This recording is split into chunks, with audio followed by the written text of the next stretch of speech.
What's going on, everybody? My name is Coach Hayes and welcome to a new video. Today we're going to be reviewing Houston Outlaws versus the San Francisco Shock. I have heard some good things about this game. I think this is going to be a banger. Outlaws actually have a pretty decent... I think they have a decent roster. A lot of people don't rate them too highly, but I think they could surprise some teams, and they have a good coach as well. They have good coaches, a good coaching staff. We all know Shock. We all know how strong Shock are. Shock doesn't really need an introduction. We know that they are obviously an incredibly strong team. They have been for a long time now. They have something to lose. Houston don't have anything to lose. They are the underdogs here. So, haven't seen this game before. So, this is going to be a good one. So, if we look at the team compositions, Houston are running like a... They're running a broad composition, but they're not opting to go with the Mei. They're running the Doomfist instead. So they're going McCree, Doom, Hydration, known for his Doomfist. And on the other side of that, Shock pretty much playing with a kind of like a spam variant of the Brawl. The slow variant of the Brawl. It's pretty common for people to run this Symmetra Junkrat on this map just because of how strong this position is for controlling with Junkrat. And then the Sim turrets also have a lot of impact here. Let's take a look. Houston make the full rotation around. Hydration actually setting up on top there as well. Okay, one second, let me fix that.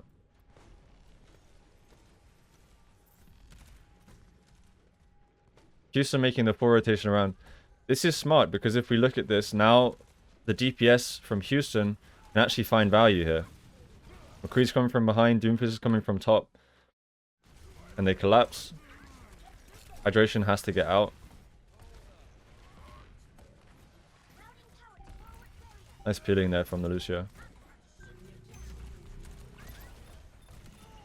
Very nice push actually there from Outlaws. Like they have a clear understanding of your DPS need to be flanking in this comp. Otherwise they won't get value. And so they kind of just picked apart Shock here.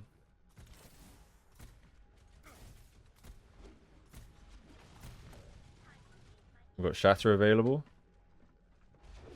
Violet has the window though.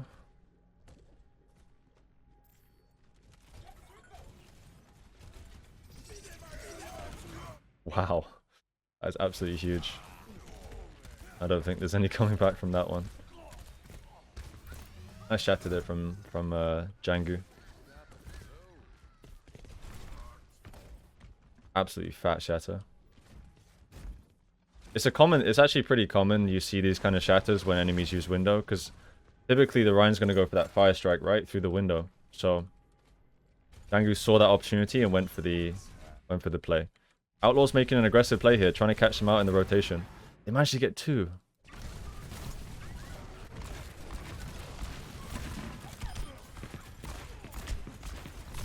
This guy's aim is just ridiculous. It's just so clean.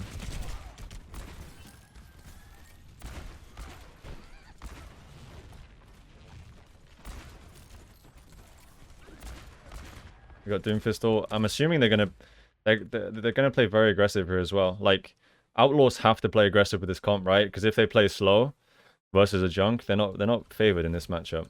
They're gonna play a lot around these like short bursts of engagements where the Doomfist can rotate his cooldowns. They're gonna kite back. They should kite back now. Yep, they're kiting back. Hydration gets taken down. Shock softened the blow pretty nicely there. Houston still have a good chance here. Wow, Happy gets booped, and this is looking really winnable now for Outlaws.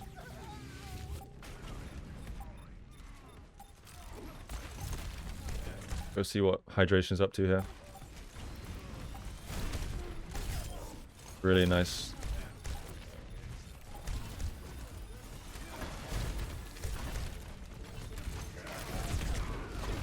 Should be able to. Doesn't quite get his quite get his meteor strike off. All in all, that's not awful for Shock.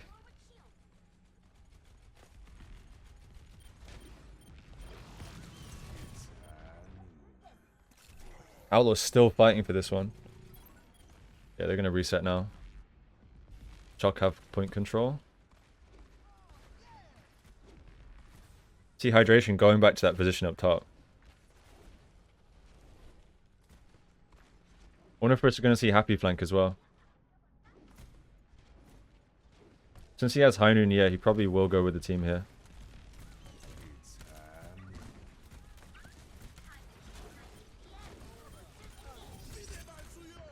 Wow, Hydration just gets 2.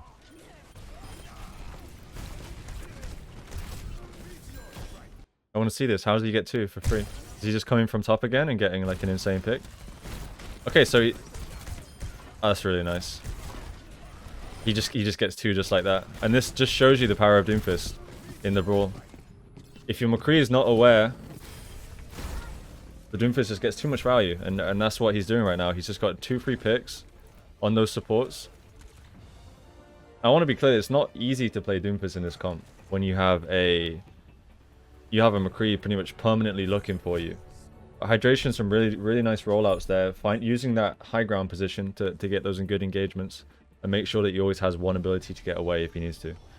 I wonder if we're going to see Doomfist on this point. I would guess not. Just because he doesn't have as many good setup positions on this map. Let's see. Hydration's on the far right now. Are they going to go with some sort of... Are they going to go with some sort of like dive comp? I don't imagine they're going to play far with Ryan. Okay, so they're just deciding to play the brawl here. Both teams going with the Mei. Okay, this should be fun. We should get to see some Outlaws running the Sigma though. This is really interesting. I feel like Sigma can work in brawl, but I feel like it's quite an aggressive pick. What I mean by aggressive is your D.Va is incredibly effective at denying enemy off angles. And she can also make slight off angles herself, but D.Va is just a lot more safe in the mirror matchup, right? If Sigma gets walled off and isolated by himself, he's just dead. There's no saving him. And especially with this new shield cooldown, I feel like it's difficult to avoid getting Mei frozen. So I'm interested to see how Piggy plays here on the Sig.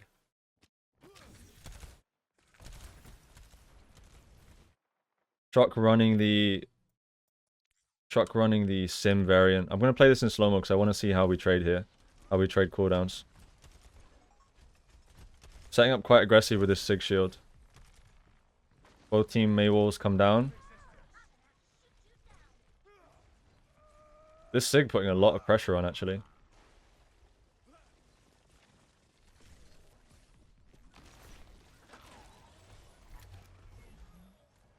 And did you guys see how most of Houston were all utilizing that shield there? Just all playing behind the shield. I still don't fully understand this one. Like what gave Houston the edge here? Is Sigma really putting out that much damage? Sigma really... Okay, let's watch from Piggy's perspective. Maybe the Sigma just allows your Symmetra to be a lot more aggressive.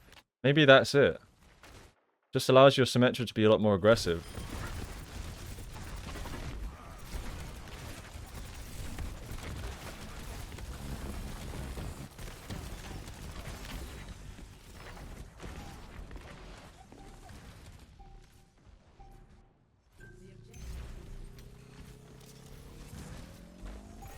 So Houston get the first point cap.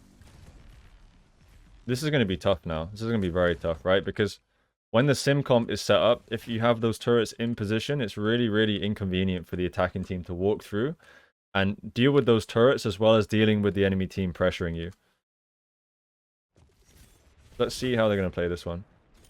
They're letting Shock in, which is interesting. They're actually deciding not to hold this choke. They're deciding to hold on this side of the point.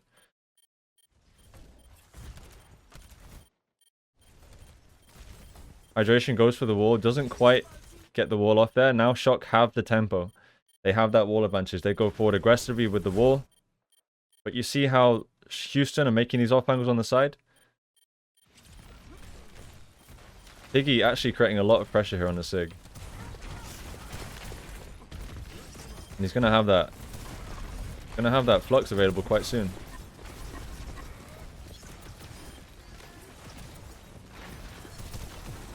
There it is. Nice TP, but I don't think it's going to have any impact. I wonder if this has to have been something that Shock saw in scrims. This has to have been something that Shock have seen in scrims.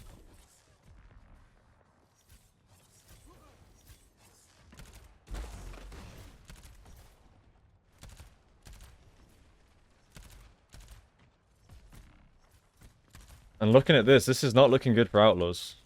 Shock have massive ult advantage.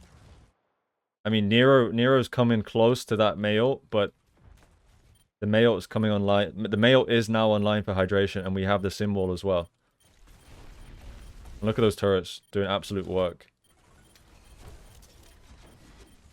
Now, on the side of Shock, they do have something to deal with this Mayo.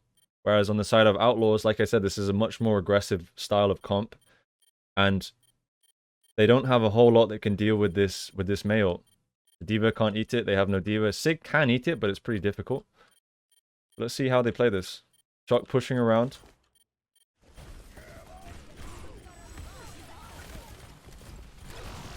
Aggressive window. Bangu's frozen. Happy is doing so much damage here. Beat comes out. Houston doing a really decent job of surviving this. There's the Mayo from Happy, from hydration.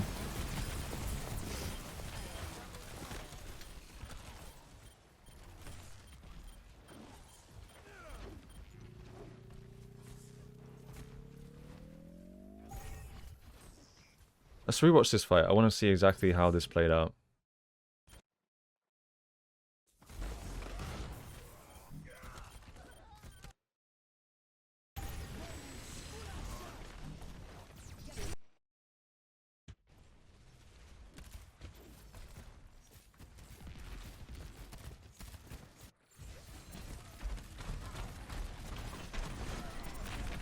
Absolutely huge price strike. Goes for the flank shatter. Shock go with Mail. Happy goes with Symbol. Symbol actually Symbol and Higgy doing an insane job of keeping Django up there. Then the beat comes through from Juvie, sorry. And you see how well Outlaws actually kind of like absorb that pressure from Shock. And now they're the ones that can be on the front foot here because they have that Mail. Go with the Mail. Troy loses mech. No saving super here. And there should just be a cleanup. Really, really nicely played there from Outlaws. They individually managed to keep Django up. Insanely good shield and matrix from Piggy to keep him alive. Chubi comes in with the beat as a follow-up, stabilize, and then after that they're the ones in control. They have the Mail. Not sure what prompted FD God's beat there, to be honest, but watch it from Happy's perspective. Flux comes through. TP behind, throws it. TP destroyed real quick. Bangu's down. This is going to be tough now.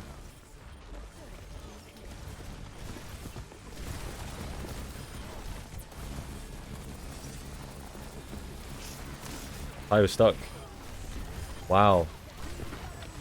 And Outlaws are committing to this now. This is actually winnable. Holy. Django comes back with an absolutely giga shatter. That was actually not even close, to be honest.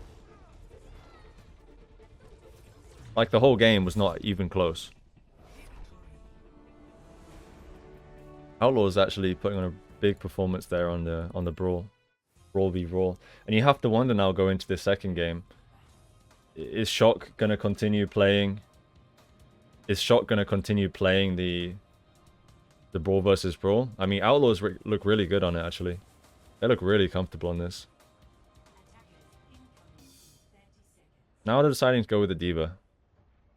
I wonder if they went for the Sigma on that specific point just because it's very close and compact, and the Sigma orbs are going to get so much value on those kind of points. That could be the reason why they go for Sigma on that specific map. Because Sigma just is going to have more damage output in those close areas where he's bouncing the orbs. That could be the reason. Super scouting. Looks like they're going to go on Brawl. Yep. McCree, May. Both teams running the McCree, May.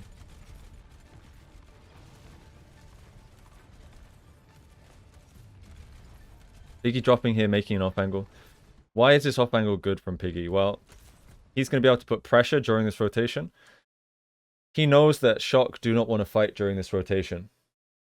So I'm assuming he's going to go for an aggressive boop here, or he's just going to try and put pressure on this off angle here when Shock are pushing in.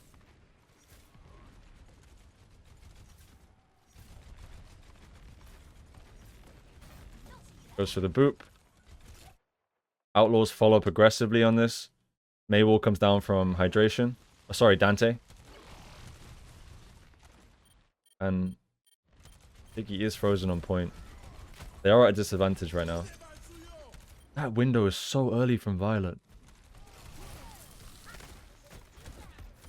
This is going to be tough. This is going to be real tough for Outlaws.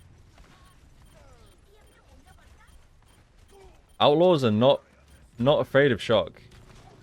They're not afraid. They're taking the fight to Shock. Which I respect a lot.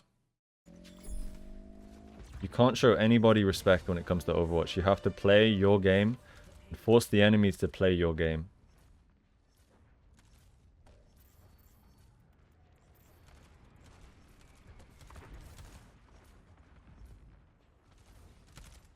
Outlaws taking top here. I like this play just because they have the window. And this is where they're going to find the most value with the window. You see Shock backing off, giving the respect there.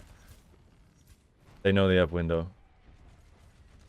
Now, why are Outlaws holding top? Well, the high ground is king here. If they hold top and stop Outlaws from getting this flank, it means that firstly, Happy has the option to take this flank route. He has the option to take this flank route if Shock decide to not contest the top. It basically just gives your DPS free roam on positioning, so.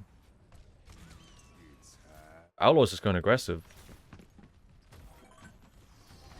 They're not expecting this. They're not expecting this kind of aggression. And now they have no BAP. What do they have to do? The smartest thing that Outlaws could do would be to take... I mean, I feel like would be to take a long fight here. Because they're eventually going to out-sustain them. And Shock are committing to this. May it get cancelled? I think it did. This is turned into chaos now. Let's watch it from Happy's pub. Yeah. Violet comes back from spawn. Shock did a nice job of like actually trying to like win this fight. If we go back here to the engagement.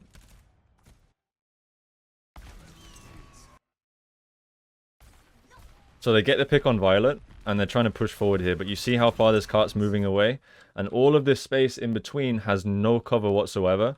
So, Striker going for the zoning Deadeye here. Gets taken down by Dante.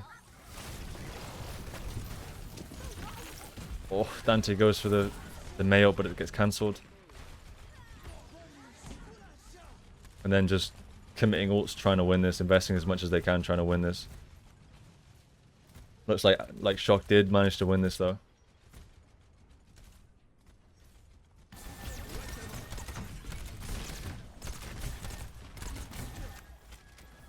Defensive window coming out. They managed to get away. Ult economy wise, definitely any team's game at this point.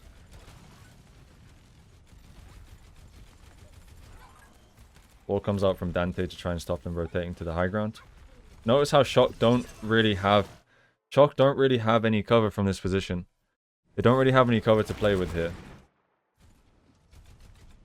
Troy pressuring that payload. Someone's going to have to touch. Nice Diva bomb from Choi.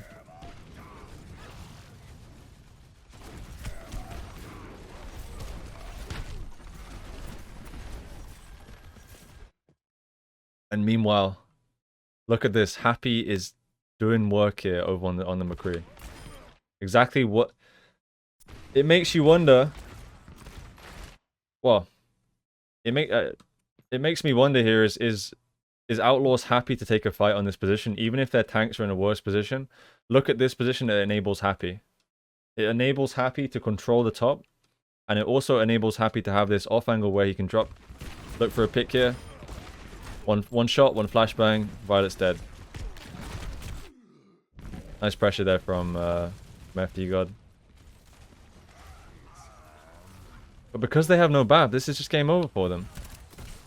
Absolutely nothing they can do. This just Happy solo single-handedly won this fight for them. FD God did his best to try and pull this back, but trading a McCree, trading a Baptiste for a McCree is a great trade. Honestly, it's a great trade.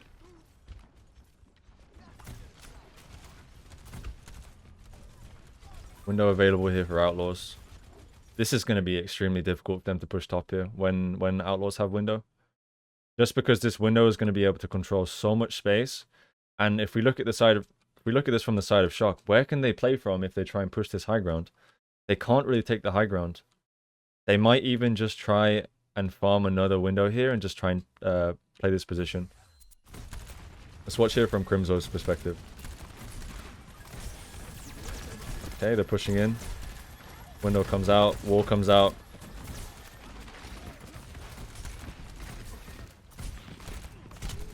And so that's a window invested to keep Happy on this high ground. Choi boots him down, that's nice. It's really, really nice from Choi. Is Happy going to try and retake this off angle? Beat comes out from Juby just to manage to save Jangu there.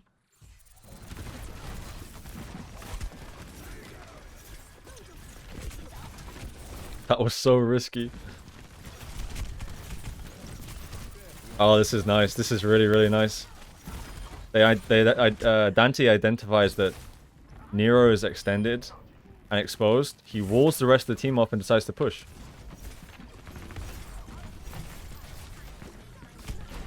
And just trying to play around his cooldowns the best he can there. Another window from Crimzo. Happy's on the Widow.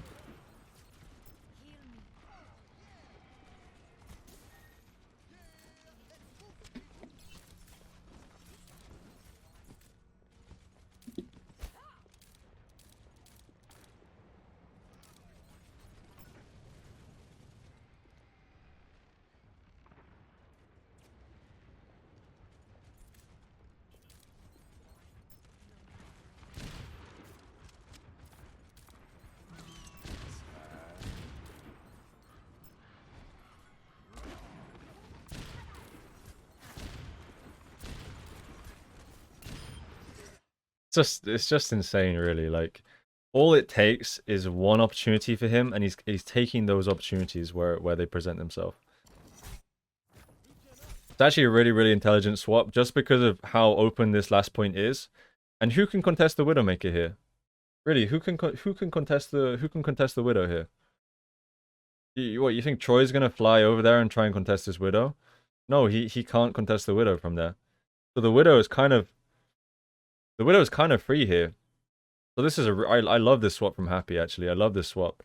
And you see there, he's not wasting those opportunities that are given to him. Gets the Mei, Maze goes down. Django goes down. Happy's just, he's getting more and more and more. There it is. And he's taken 2 down. He's done his job. The question is here, can Houston stall this out long enough? Can Houston stall this out long enough for them to have the respawns? They don't have healers. Super doesn't have healers. Boy doesn't have heals. Wow. Happy getting a lot done there on the Widow.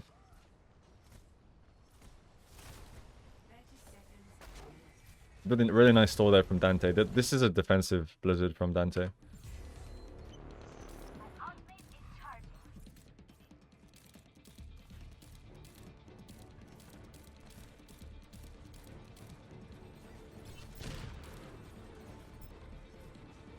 You gotta be terrified playing Widow against this guy. Sorry, playing against this guy's Widow.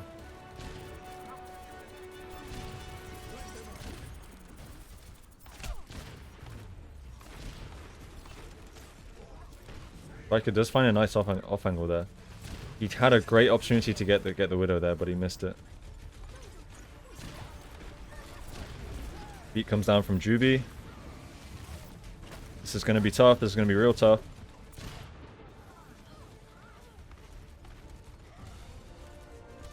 This was a nice flank from Striker. I think he got kind of unfortunate not being able to kill the Widow there. He did have a significant advantage on that Widow there, but he didn't manage to get the kill. Now onto the Hanzo. Not sure about the Hanzo pick. Or at least I don't really understand it quite yet. Like if there's any point you're going to play Widow, it's going to be on this third point here. Maybe this is why they're playing Hanzo. Because you can just keep firing over this wall. Maybe this is it. He's putting a lot of pressure here on the Hanzo, actually.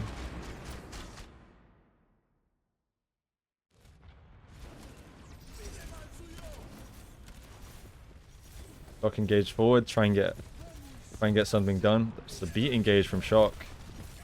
Django goes down just before Crimzo can get the drone out. Not looking good.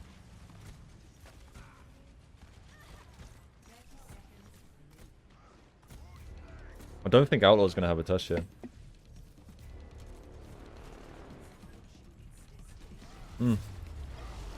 Nice boops.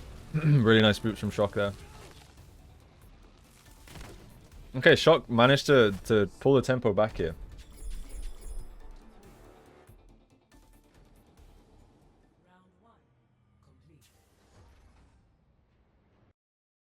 The Hanzo, actually, I would have thought he would have stayed on Widow there on third point, but the Hanzo does make sense.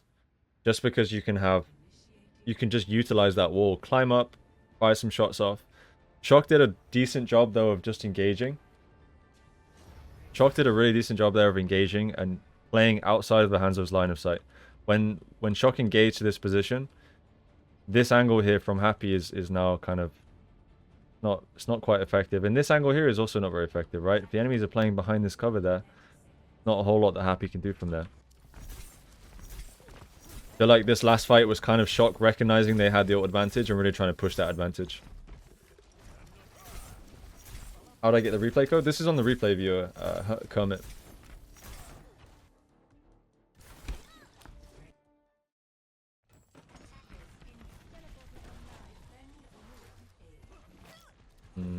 Okay. We're going with a Hanzo and Mei again. I need to really try and figure out why this Hanzo is so strong. Or at least why they're playing the Hanzos over the McCree.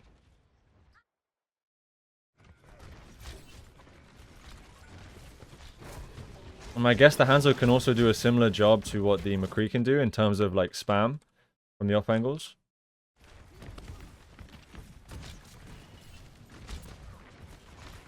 This is a nice position from him. All it takes from here is one pick. Look at that. That's all it is. One pick. Striker's down already. And he's done his job. He's found the pick. So Happy really finding these niche little angles where he can play the Hanzos.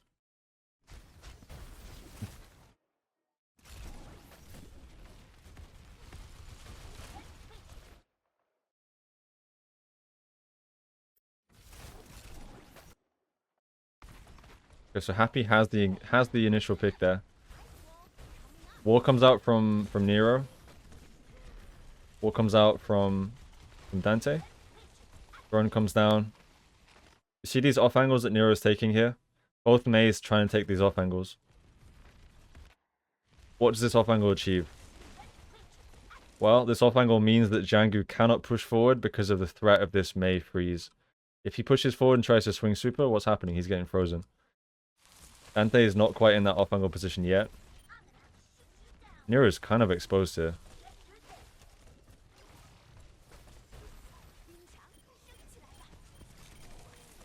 Throne comes down for Nero. Window comes out. Super's just going hard here.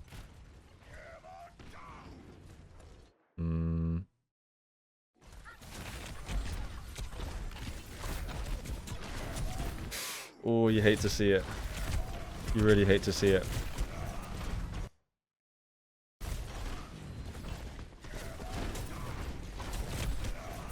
Angu gets the shatter.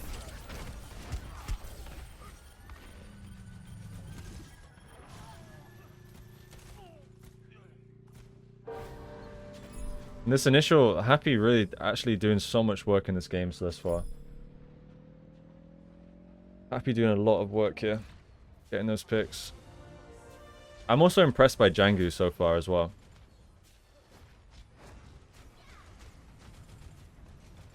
All of Outlaws playing very well, but the two that are standing out to me so far are Happy and Jangu. Shock making a nice rotation around here, trying to catch him off guard. I'm not... It, like, the initiative is there, like, finding this... Like, finding the... They're trying to catch Outlaws off guard with this push, but if we look at it from, like, an architecture point of view, this is not a great position for them to be pushing through. They have a really nice choke point to hold from here. Maybe you could make the argument that they want to take this position so they can set their McCree up on top. This would make a lot of sense. A really interesting dragon position from Happy. Trying to deny the top of the stairs there. Manages to get FD guard.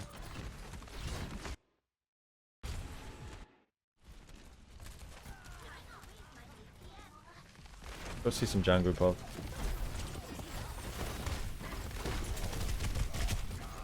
There's the Mayo. Absolutely no surviving that one. Outlaw's happy to push the payload though, actually.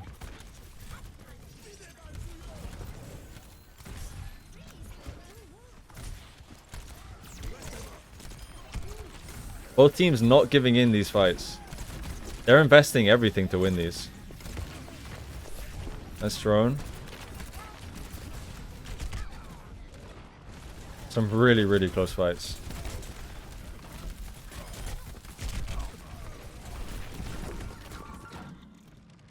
Not gonna get this one though.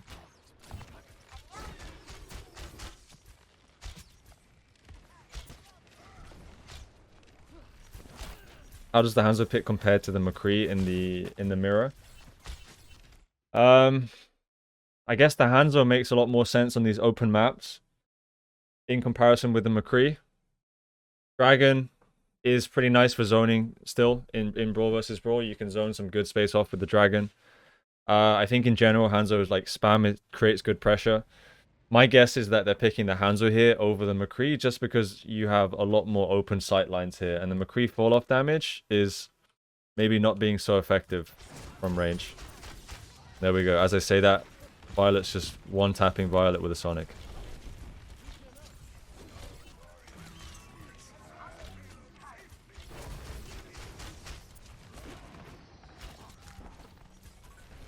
They have the advantage. They have a big, big advantage. Defensive high noon from Shock. Try and push Outlaws back. Outlaws give the space. This Bap is coming back pretty soon. Bap is back. Shock stalled nicely, really nicely. Violet's come back here.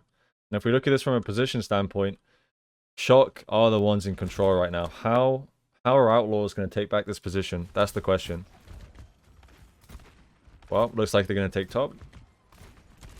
Still, from top, this is going to be a tough position. I wonder if we're going to see Happy take a flank here.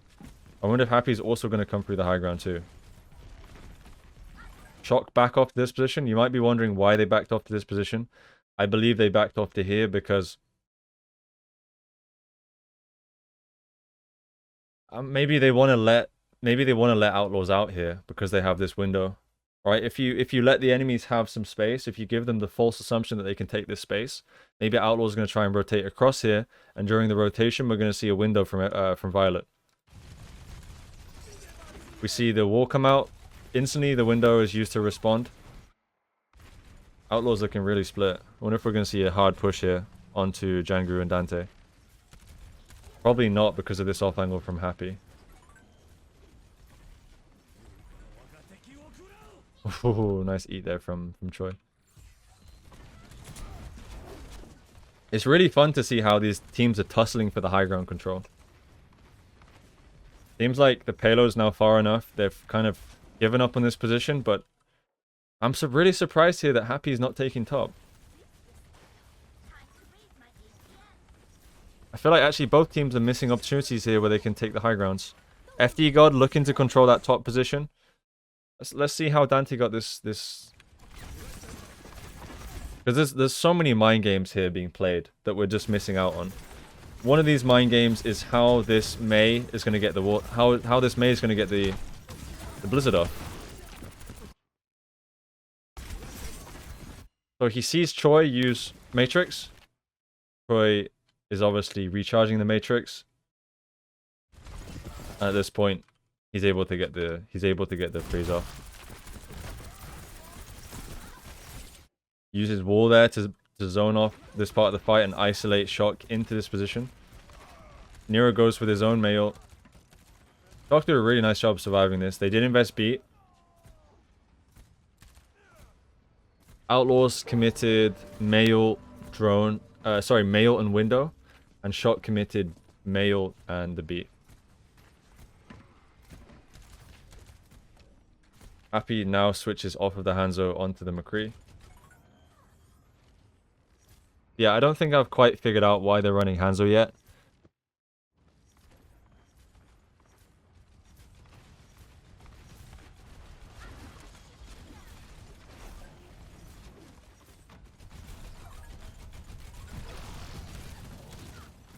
Look at that position control there from Outlaws. Fighting for any little bit of space they can. Trying to control the top of this Terran tank so that they have that off angle onto Super.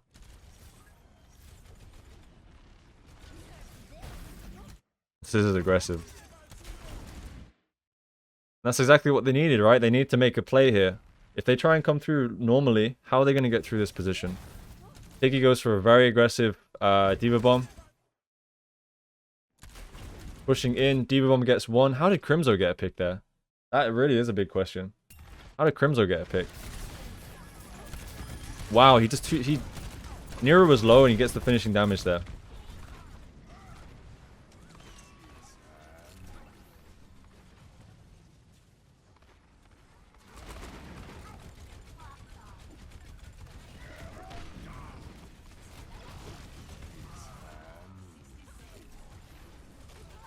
Good stuff from Outlaws. This Diva Bomb just allowed them to get so much more space. And obviously with getting the pick as well, it allowed them to get that push in. That's what they needed in that situation. They needed some sort of aggressive play to manage to get in.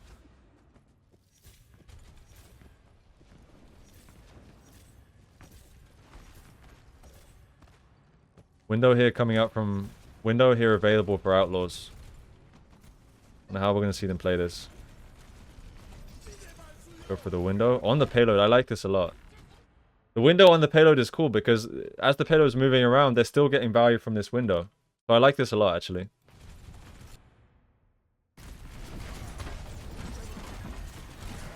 Woo! Django's so close to getting shattered there. Super was just a little bit too slow with that one. I feel like this is something you can see a lot from these Reinhardts. Like most of them, they're just throwing the fire strike straight through, and if you're quick enough, you can usually get that shatter off.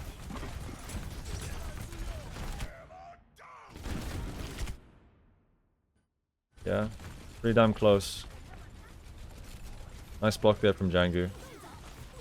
Both Mayots come down. Beat comes down from both teams. Diva Bomb comes down from Shock. Django and the rest of Outlaws did a really nice job of kiting back there.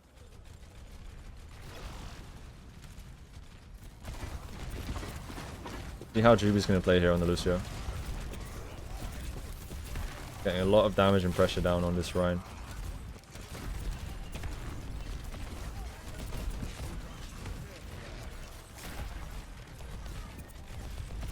There's been so many of these fights actually where it's just nail-bitingly close, and both teams are fighting to the bitter end to try and win it.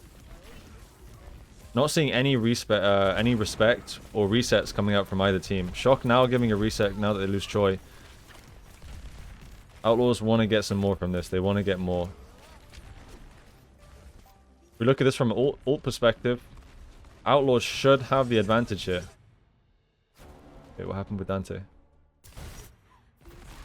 Oh, Dante's going really, really greedy for this kill.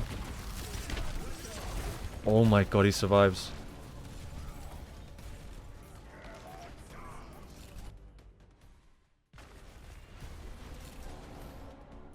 So Dante uses wall to try and isolate off Nero in their spawn. The rest of Shock break through the wall. And now Dante's on full retreat mode. I think Django's shield just broke. Yep, Django's shield is down from trying to save Dante. This is not a good start for this fight. To this fight for Outlaws. And Shock have most of their cooldowns available here. Really nice window comes out from Crimzo. Again, we saw super shield breaking there. Django goes straight for the shatter. Divom engaged, gets Violet. So many ults coming out this game, actually. Beat comes out from Juby. That's going to be it. Both teams taking it. 1 minute, 1 second, and 1 minute for Shock. Literally so close. It's so close right now.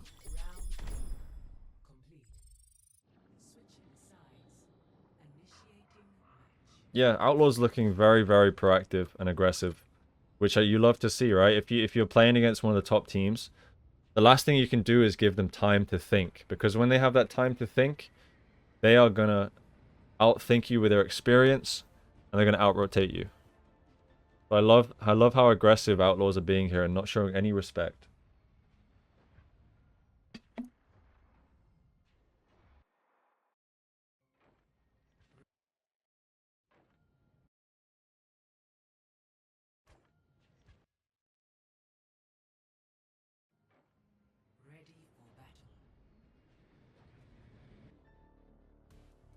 Is Striker going to roll out on the Doomfist? I don't think so.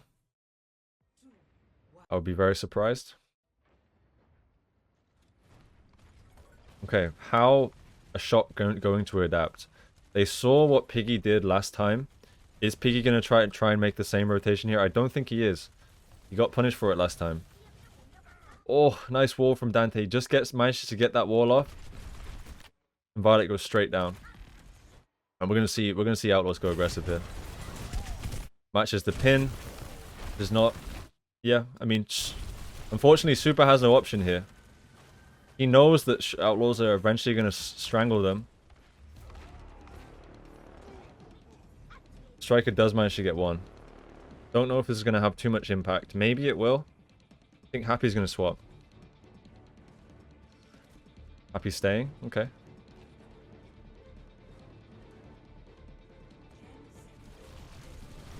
Tries to go for the wall there.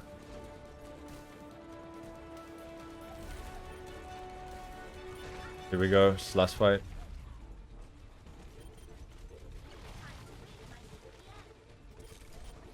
Drone comes out for Piggy. Window comes through. Super is in a very, very difficult position right now.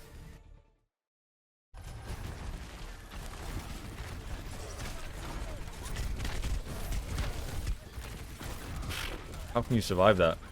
Window, Maywall. There's no surviving that.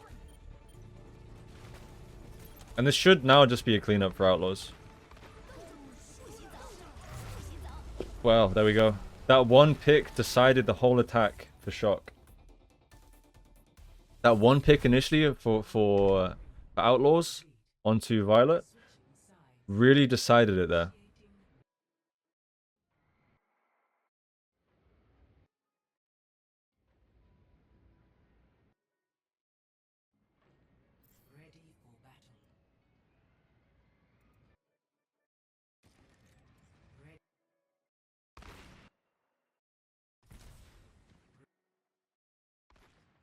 Shock need to do something crazy here.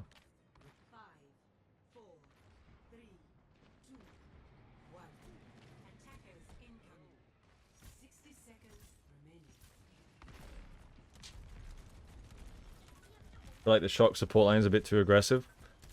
I don't think so, actually. I think this is a difficult rotation. If we look at this from the Shock side, this is a difficult rotation for Shock to make.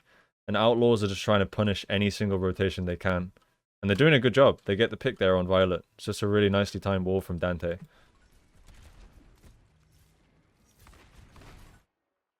Now let's watch this from like a MOBA perspective. Because sometimes, I mean, most of the time actually, these brawl comps are kind of like a MOBA.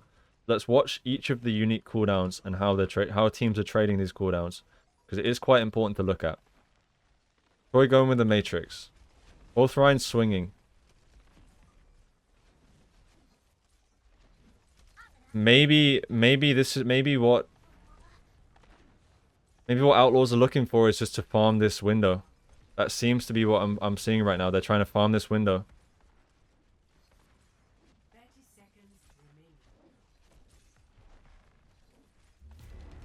Yep. Farming the window. I'm fairly confident this is just what they're looking for. Farming this window. 20 seconds left on the clock here. Wow, Crimzo gets picked. That's GG. It has to be GG, surely. There's no way that Shock can win this. How can they win this now?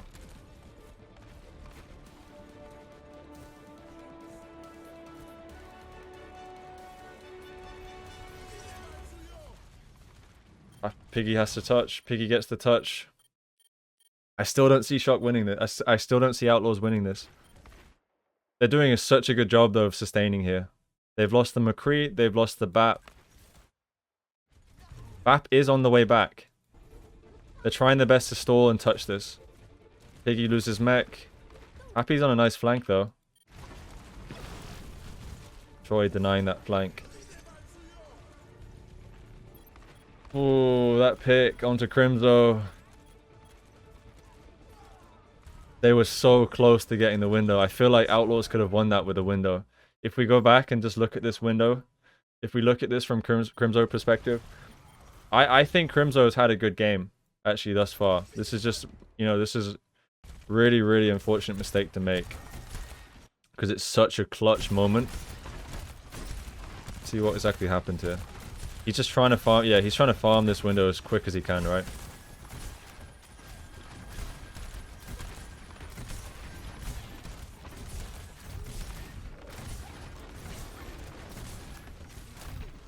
Oh, Nero gets the pick through this box, dude. That is so, so unfortunate. Look at that angle. He finds it. He finds it through, threads the needle there through the boxes. That's really good stuff from Nero. I mean, yeah, this basically won them the point. Crimzo needs to be super careful there, but I legit think they could, the Outlaws had a great situation there, mostly because if we look at this from the Outlaws' perspective, if they can get a window in this position, where can Shock hide from? They have to back off all the way to this side, or they have the decision to make to just push through the window. So, insanely close there, but we can watch it. I think we see what happens towards the end. Shock get all the picks.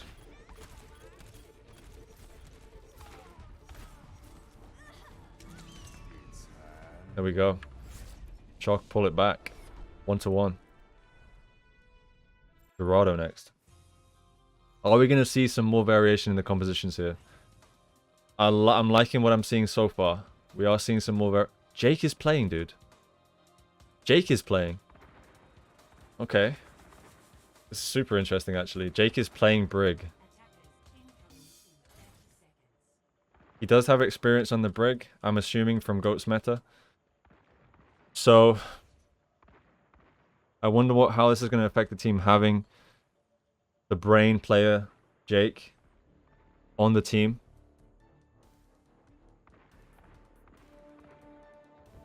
Outlaws running the Bull Zarya, Ashe Tracer, Zen Brig, Shock running double bubble here with a Widowmaker. Glister's in. Wait, I didn't even see this. Violet is on DPS, dude. What is going on? Violet is on DPS.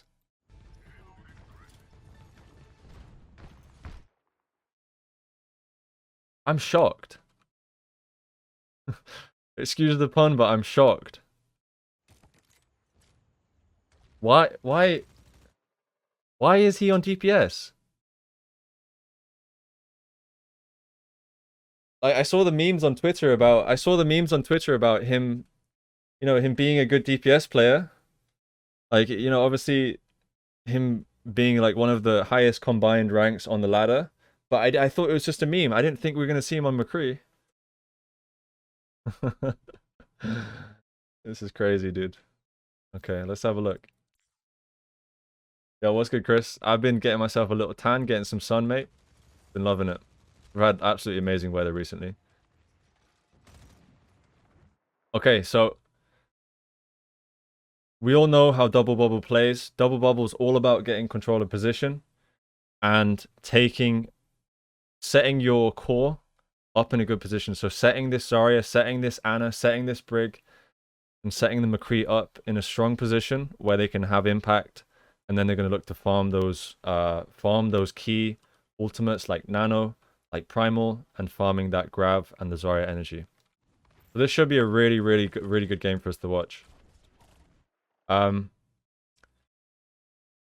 don't, to be completely transparent, I mean, I understand the concept of how Outlaws comp plays, but I'm not an expert in this comp because I haven't coached this comp much before. But I'll try my best to give you an idea. Outlaws doing their best to try and control this top.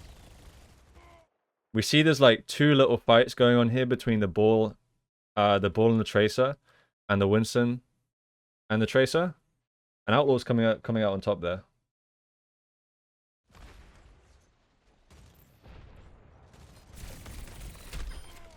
Dante, I just want to say one thing. Like, how cracked is Dante, by the way? Like, I'm a big Dante fan. This guy is insane.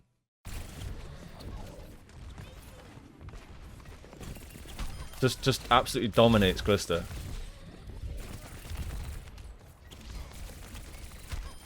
It's so enjoyable to watch his Tracer, actually. His Tracer is so clean. I love it.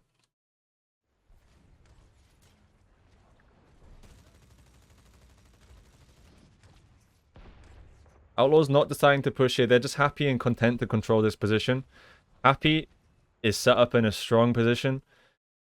And the key thing here is, like, how are Shock going to push this payload? How are they going to manage to push this payload through? That's my question. Because if we look at this from the side of Shock, Glister and Smurf are trying to push a payload in the Ashe, the Zen line of sight.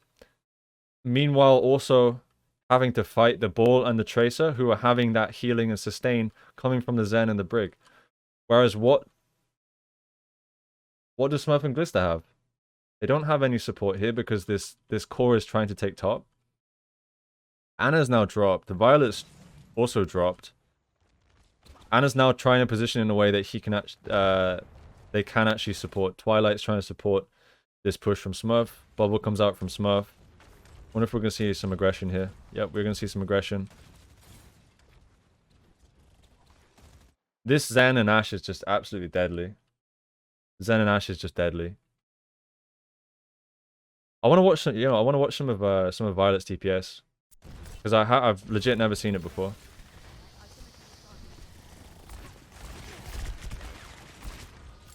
I wonder if he was nervous playing DPS. Because this was the first match, right? Playing DPS. So he had to have been nervous.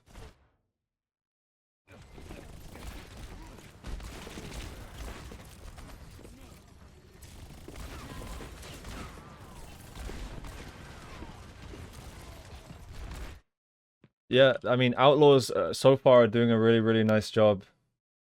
So far are doing a really nice job controlling this high ground. And you can see that from the perspective of Shock, Shock are not able to get control of this position, and so Outlaws just have the final say on how this fight's going to play out because of this high ground control. Happy's able to do his thing. The Zen is completely safe up here. Jake doing a decent job of trying to stop this trying to stop this Tracer, but unfortunately goes down. Nice coordination there from Django and Dante. Wonder how the communication structure is like. I wonder what the communication structure is like on on Outlaws. Because this is a 3-3, isn't it? They've got 3 Koreans and 3 Western players.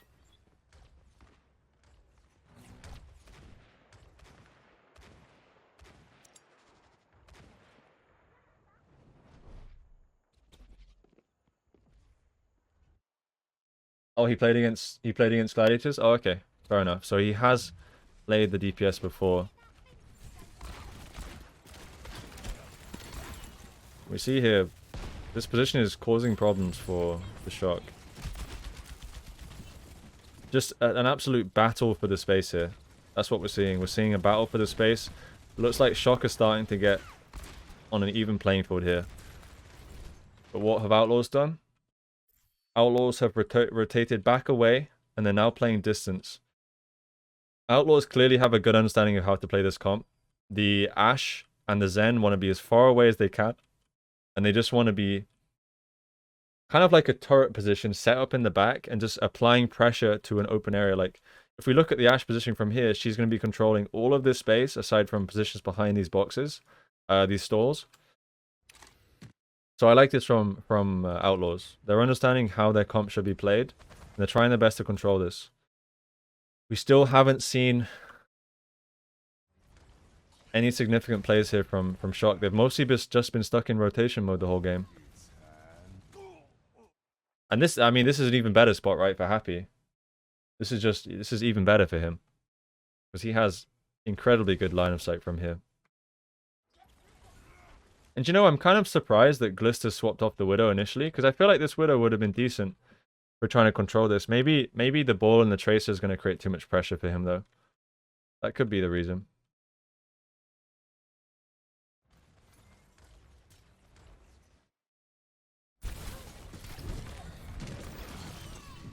Until he gets taken down.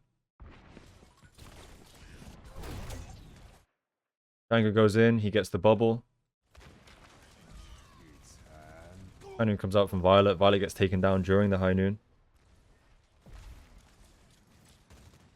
Boy goes down. Yep, really nice setup here from Gladiators. Sorry, Gladiators? From Outlaws.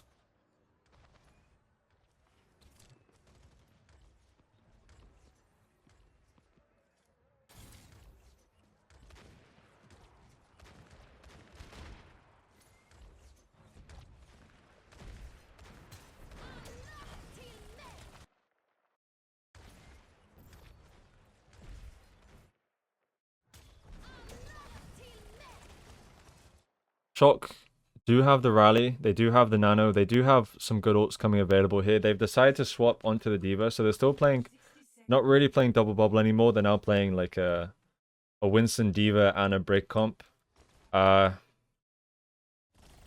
Moving in with this rally should allow them to take some good space. Rally comes out from Jake as a response. Huge boop actually from Jake there onto the Winston. Really nice flail. Denies the Winston. Forces that Winston. Forces Smurf to use his primal. And unfortunately for Smurf, primal is, you know, even if you're primaling versus a Zen, you're going to get absolutely shredded. This is just showing you the power of Zen.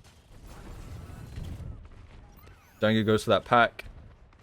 We're probably going to see Django go for the support here, go for the Ana. Goes around, look for a target. And Jake actually had a really nice play this game, this fight here. Uses the rally later on in the fight, gets the boop onto Smurf, denying his completely all of his dive. Forces Smurf to use primal, and then Smurf unfortunately jumps in and gets grabbed. This is also going to be a pretty tough fight for them to win. Incredible amount of pressure being applied here during the rotations. Look at that, Smurf is dead. FD God is dead. The power behind this Zen and Ashe is just insane. The firepower they have available from range. And there we go.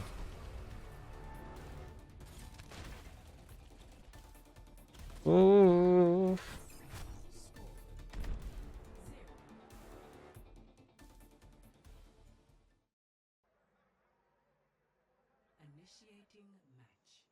Yeah, I feel like I feel like Jangu and Dante didn't really even need to engage onto the core of Shock there on the ball tracer. They did enough from just like applying pressure in the line of sight of the Ashe and the Zen. What do I think of the McCree pick for Violet? I mean, to be completely honest, I haven't seen him do anything this game, but all of Shock have been having a tough time this game in terms of like rotations. I feel like Outlaws on a strategic level, in terms of positioning, they were in control of this first point. It's really interesting. Like why, in my mind, double bubble is strong when you have a position set up. But on this first point, you know, the defending team also has positioning control.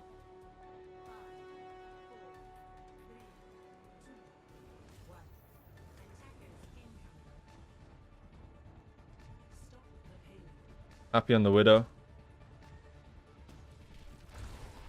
Is he going to hit the shot? I don't know if he's going to swap. Yep, looks like he's going to swap. McCree and Echo. Okay. I love to see Dante Echo, so should be good. Now I wonder. I like the Echo in this comp a lot because the Echo is just flexible, right? The Echo is,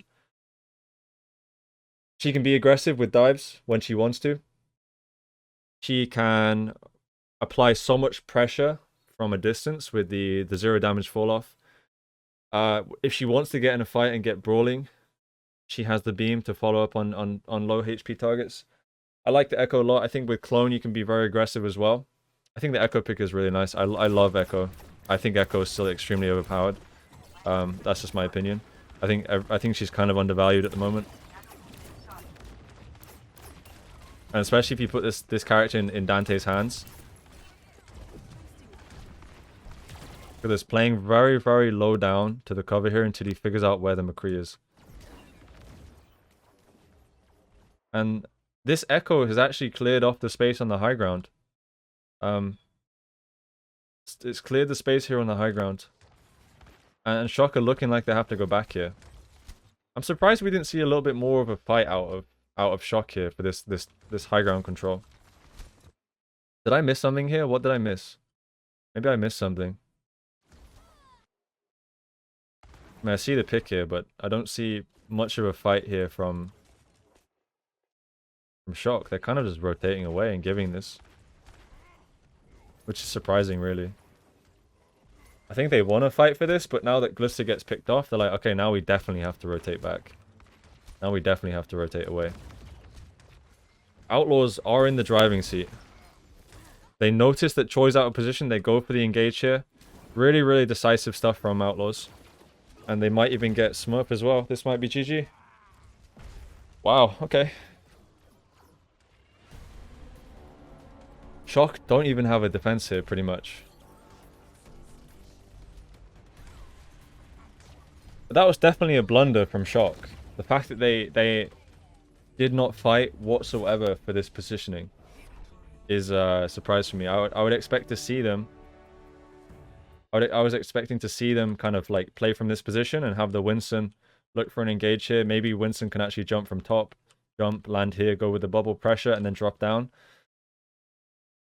But we didn't really see Shock fighting for this position.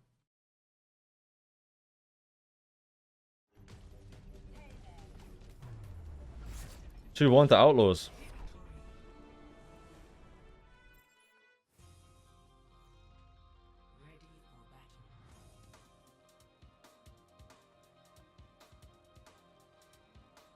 Alright, so what swaps do we have? We have no swaps from Outlaws, and Striker and Nero is in. So Violet is back on flex support, and we got Nero coming in on the flex DPS.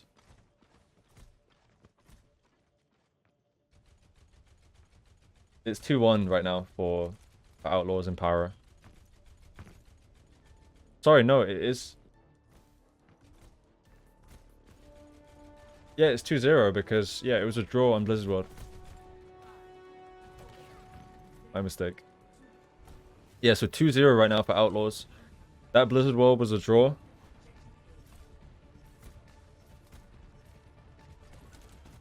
So the Hanzo pick comes out for Happy here. I think you could also make a... probably not Widow here, to be honest. I was thinking Widow, but probably not. Now, how is the Hanzo going to find value here? Is the Hanzo just going to play from these positions up top? He is, isn't he? Oh.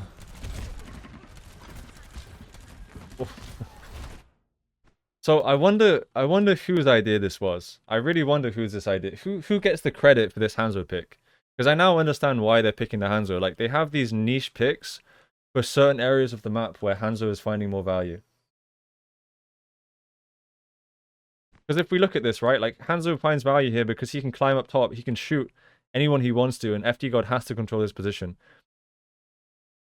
That is the real reason why the Hanzo pick here. They're picking the Hanzo for specific areas of the map where Hanzo can find value, where McCree won't. Where can McCree flank here as an attacker, where he can find a pick on the supports? Well, he can come from main, but McCree is very vulnerable from main.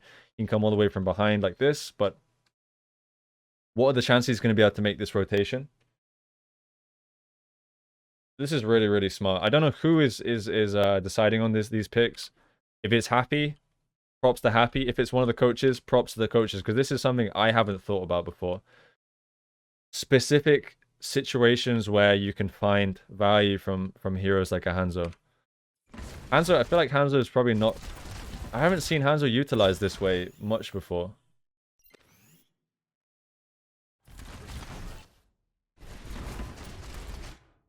And so I say all of this about the Hanzo using the top, and then Violet just gives the free pick like this.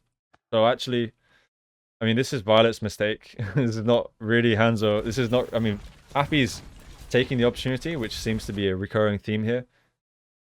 But, you know, you can't be losing... You cannot be losing your... Cannot be losing your BAP this early. But now we're seeing the value, right? And Happy gets 3. 4. 5. Give him the 6k. Give him the 6k. Come on, you have to get it, Happy. You have to get it. There we go. There's the 6k. That was nice. I like that. I like this strat a lot. Really, really unique initiative there in like finding these positions where a McCree won't get value. As the attacking team, you don't want to run a McCree here. You also don't want to run an Ashe because Ashe can be pushed by the D.Va. You could run a Widow, but a Widow can also get pushed. Hanzo, I like this a lot. Really, really smart pick.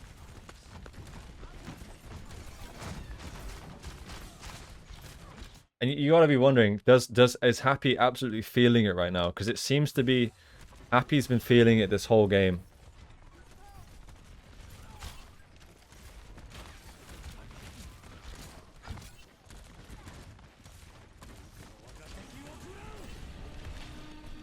So we see the dragon coming through. This seems more like a zoning dragon. He's zoned off the supports of Shock in the back there. We're going to go back onto Happy Cam. Jumps forward, goes for the pressure. Manages to get a significant portion of damage down onto FD God, and Juby has the follow-up. Oh! Oof! Oof! Violet is dead again to Happy. Happy's picking apart Shock.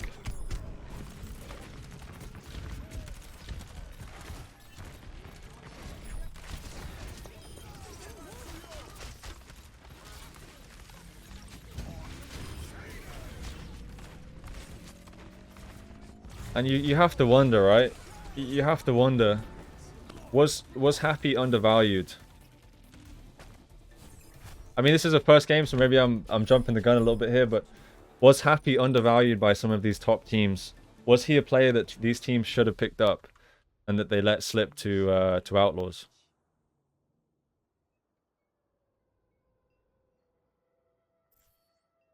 Because I'm kind of wondering, watching this, you know, this guy's pretty cracked. That's pretty good.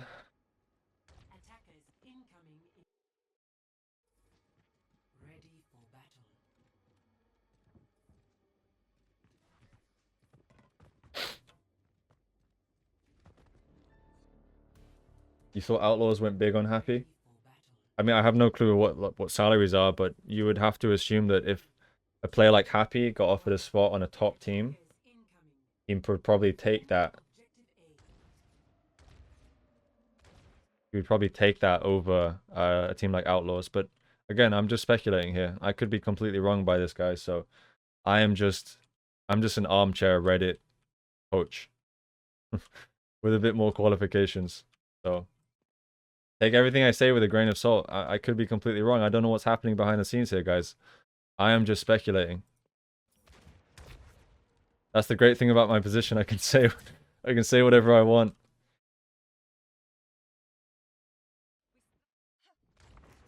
Okay, so Outlaws running the double bubble here.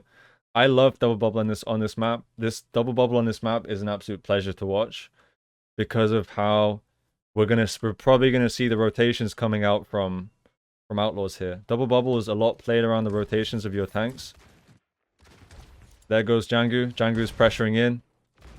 Ooh, Crimzo, run, my friend, run. Crimzo's rotating away. And a shot gonna rotate all the way back again? Looks like they are. They're gonna go underneath, aren't they? Again, we see here how Outlaws are just trying to create as much space as they can between them and the Shock. Because they know that Shock has one win condition, which is just a hard engage. And so, see during this rotation, Dante and Jangu just trying to get as much pressure down as they can here. Oh, that's going to be so much damage with the stickies. Dante's playing real aggressive here. I'm not sure about this, Dante. Yeah, Dante got lost in the sauce there, I think. He got lost in the sauce. He sees so many low HP targets. He's like, I have to beam them. He goes for the Rhine first. He's just trying to pick any target he can. He finds Violet. Happy takes down Super. And this is not the easiest position for him to get away from. So he goes down, but honestly, he's done his job.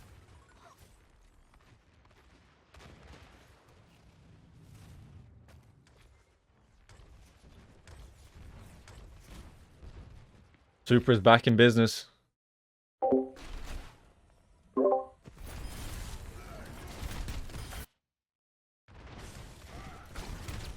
What's good, Happy?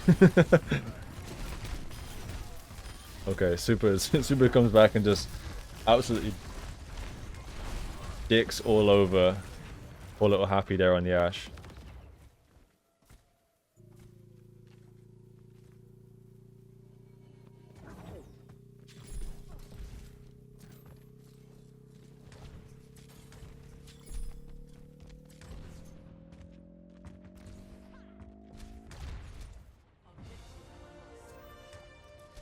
Okay, so it's not looking all doom and gloom for Outlaws right now.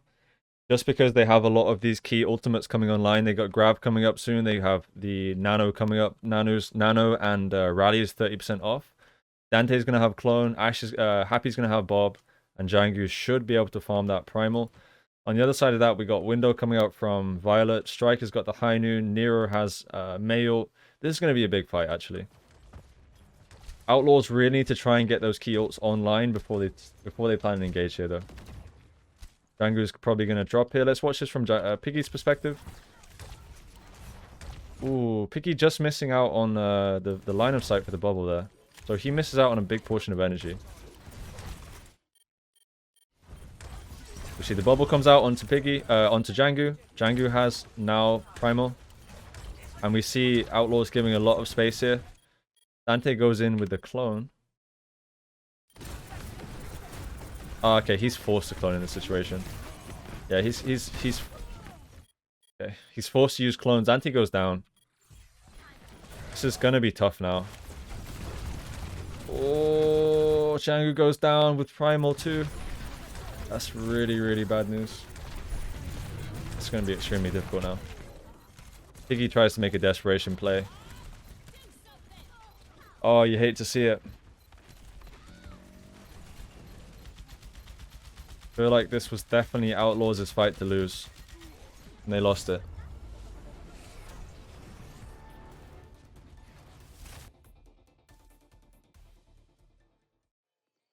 Yeah, I feel like Dante. I'm not sure what the call here was. Maybe Dante called to engage. No, I don't think Dante called to engage. I think Dante was making an individual play, trying to go for that all-in assassination, and then going for the clone as a get out of jail free card. I coached Joe Meister, who coached Juby, so the Outlaws' success. It's entirely your doing. I'm not taking any success for the Outlaws. But thank you.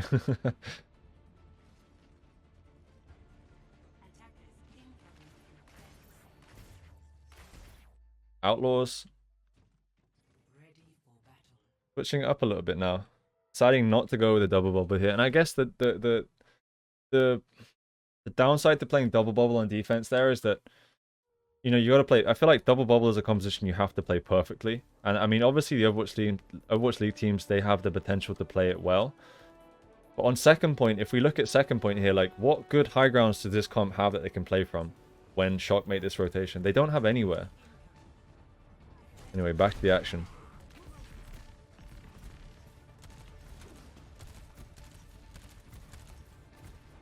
So Happy is back on the Hanzo.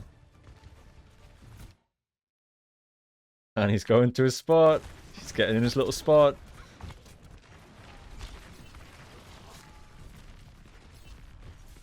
FT God needs to be careful. He's going to get his head taken off.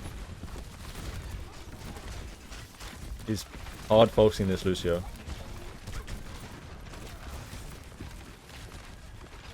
Dante goes down.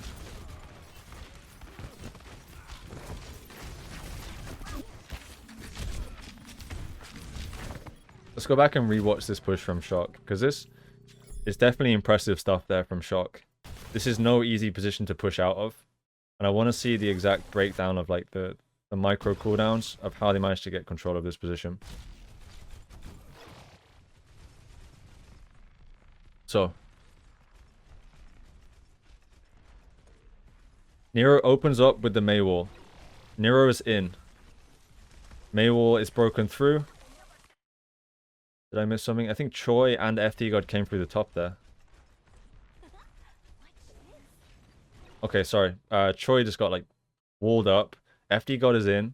So the only people not in here, the only people not in this position is going to be Striker, Super, and Violet, but they're currently breaking down through the wall. Nero and Choi are going on Jangu. Choi is in a great position above Jangu. Jangu's getting absolutely dominated here from above.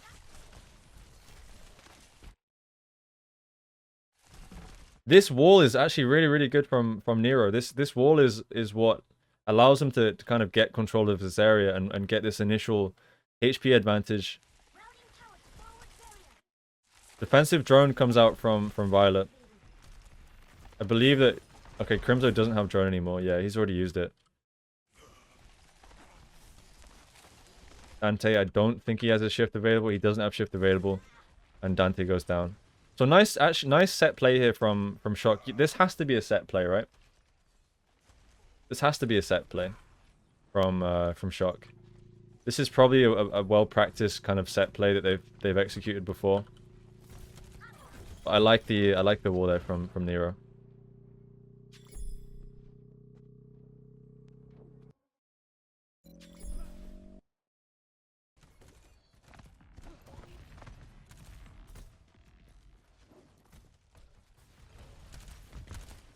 Defensive wall comes through so they can make the rotation. Right now, Shock do have a slight ult advantage here. Happy playing the middle here. I actually want to see Happy make a bit more of an off angle somewhere like over here at this point. Just because I think this bridge is super important for you to control as a defending team. I think if you're defending, you give up control of this bridge, you run the risk of just their Rhine getting so much value. Did Troy check the spawn there? If he did, I'm going to be super impressed. Let's have a look. Did Troy check the spawn? He did check the spawn. I like this from Troy. Troy clearing his flanks, making sure there's no cheeky little Hanzo that's trying to come through here and get some pressure down.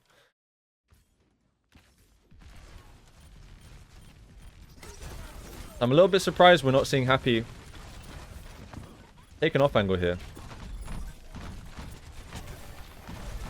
Choi, I like this position from Choi. Choi in a really good position to put pressure on not only the Rhine, but also the enemy, the backline of Outlaws. And so you see Happy's position has been compromised here just because Choi is having to back off. Window is out. Drone is already down from Shock, I believe. Yep, drone is already down from Shock. Happy gets Violet with the dragon. Ooh, gets 2.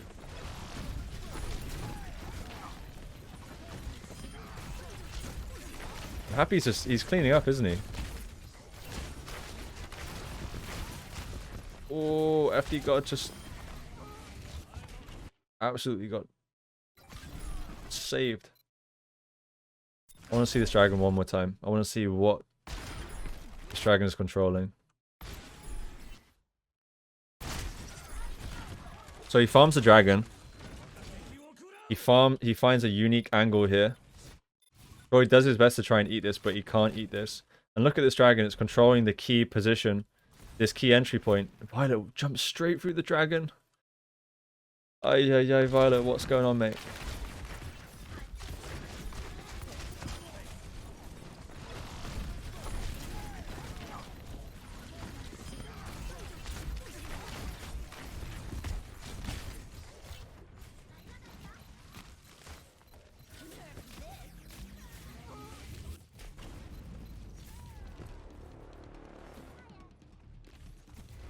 There's 23 seconds on the clock. This is definitely going to be tough now. Shock don't have anything to work with. This is going to be a last minute touch.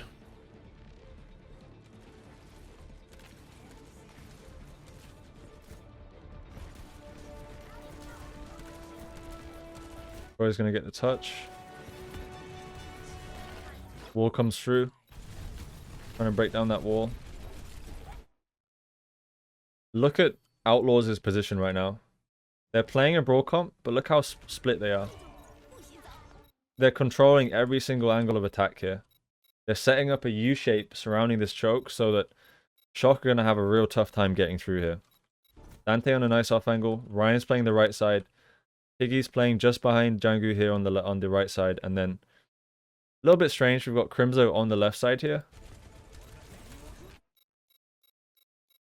Watch this from Crimzo's perspective.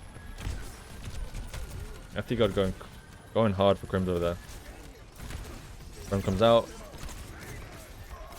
Not quite sure about opting to DPS there instead of healing, actually.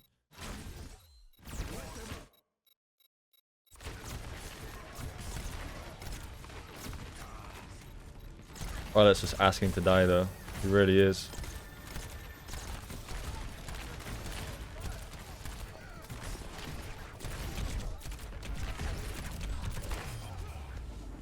There we go.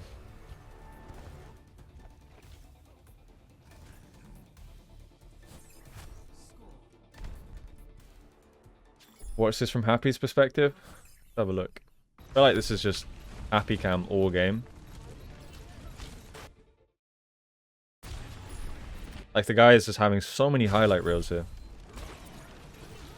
Gets a Sonic onto Striker. Jumps for the zoning dragon again. Cuts that McCree completely off from the fight. And how is Striker supposed to 1v1 Happy from this range? He cannot 1v1. Striker's having a nightmare here. Trying to fight this Hanzo.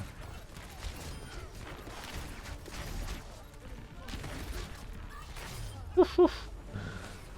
Woo. Happy doing absolute work this game. Let's not take away from Shock. Shock have a decent push. Shock have a really decent push. 85% left. Sorry, 80%, 85% capped for the side of Shock. 2 minutes 10 for Outlaws to get 1 point and 85% of the second point. Of course, Hanzo. Of course, Happy's back on his signature pick, the Hanzo. Signature pick. Literally only a signature pick since this game, but he is making it a signature pick. This guy's doing absolute work.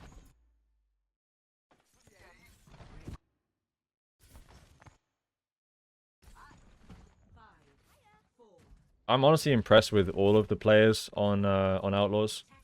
Juby had some really nice beats. We've seen a lot of good stuff from Juby. Grimzo has also been pretty consistent. Piggy doing a great job on the D.Va. Saw some decent Zarya as well. Not too much Zarya, but mostly D.Va. How are Outlaws gonna attempt to retake this position? How are they gonna try and get this position?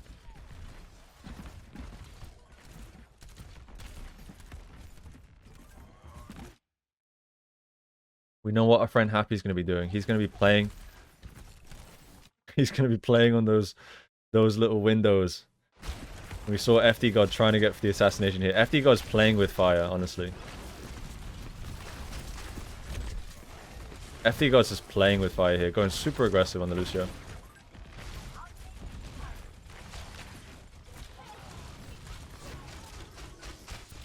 Shock managed to clear them out that position though.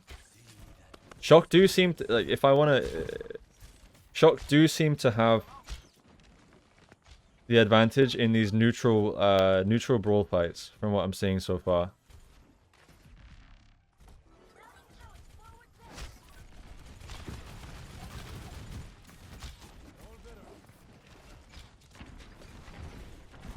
Happy gonna try something different here, it looks like. You see that FD God knows how strong this position is, so he's just trying to stop Happy from taking it. But he is under a lot of pressure. Only a matter of time before FD God gets taken down here. FD God's doing a really good job here. Happy decides he's tired of FD God bullying him. He's gonna take the flank. And there he is. FD God's on that position again. How did Violet go down?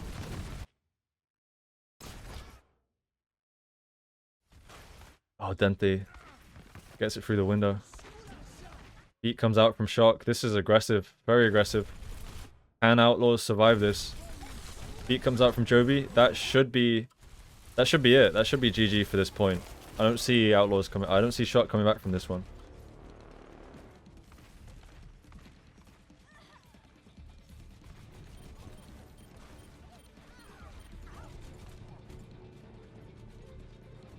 Ooh.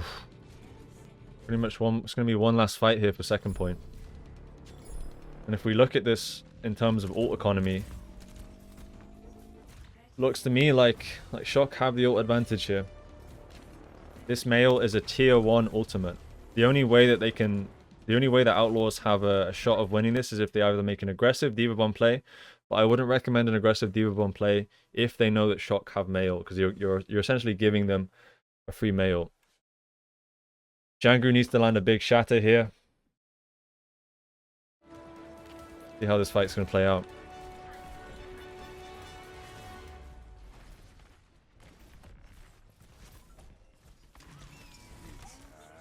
Go with a high noon wall play. Defensive wall comes out from Dante. Piggy's frozen, so Nero manages to get that freeze off. Dante might... Oh, Dante's dead. Dante is also dead, I think. Just misses getting really messy now. Shock are trading nicely though. Okay, Shock managed to get the Anubis 2-1. 2-1 now to Outlaws. Shock pull this map back. They managed to get Anubis, even though Happy had some amazing plays there on the Hanzo. Shock managed to pull it back there.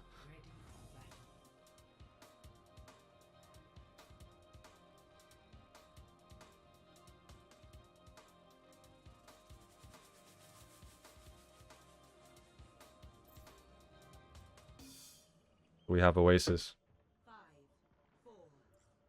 A lot of brawl coming out. EP comes out. Dante's on the Sombra. Very, very interesting. Sombra coming out here for Outlaws. So we're probably going to see a lot slower of a playstyle from Outlaws. Trying to play more around this Sombra. Notice how Outlaws have taken top. On the side of Shock, Shock want to be aggressive with this Mei. They want to start brawling, but Outlaws with the Sombra, they're more so playing around hack win conditions. They're playing around farming that EMP. EMP is a huge win condition, so really relying on Dante in this comp. But we are gonna likely see a lot of coordination around those hacks and around that Sombra play.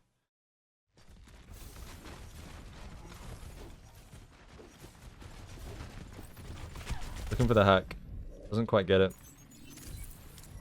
So this is why we're seeing Outlaws playing high ground, right? Because if Dante's forced out and they're on low ground, what is stopping Shock from just engaging? So really, really smart here, taking the high ground.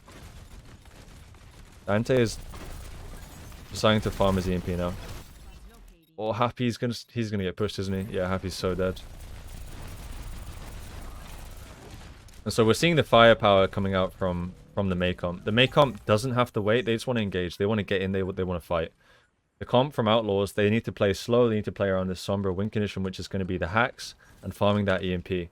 I wonder if we're going to see Dante switch from a more of a hack style to more of a farming EMP style now.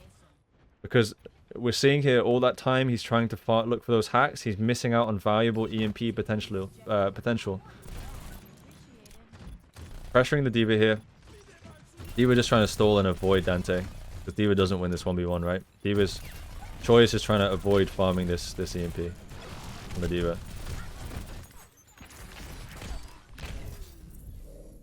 FD God forces him out. And you notice how on the side of Shock here, they're looking for an engage there. We did miss that because we're watching Dante, but I'm pretty sure that Shock made an engage here. Even though they were missing the Lucio and D.Va. What time is the hack on this patch? This is the normal hack. This is the hack we're used to. This is not the ridiculously slow hack. Okay, so they didn't actually engage. They just made a window play here, and a very nice window position because obviously, where can Outlaws hide here from the window? There's really nowhere they can hide. So back to Dante's perspective here. Let's see how we can find value here on the Sombra.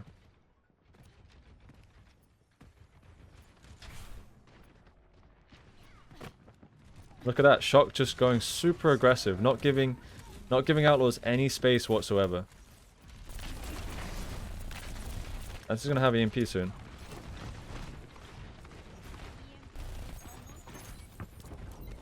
And this is, I suppose you're seeing the weakness of playing the Sombra comp, is that if the enemies know how to play around it, you are kind of in a tough spot. EMP comes out. FD God doesn't get hit by EMP. They don't get a whole lot of value. Well, they do get value now, but it didn't get a whole lot of value up until the shatter there. Nice shatter from Jangu. And so there we're seeing the strength of the Sombra. We're gonna see Dante go into full farm mode now.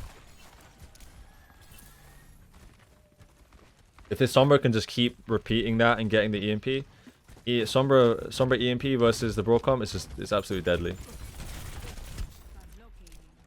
Right, Shock very, very quick to respond there. Oh, that's a nice wall. That's a really, really nice wall. Heat comes out from Dewey, but they've already lost 2. Ooh, that might be the point. That might be the point gone. I like the Sombra pick, but I also think it's quite damn risky. And there, Dante's dead. Okay, he's alive.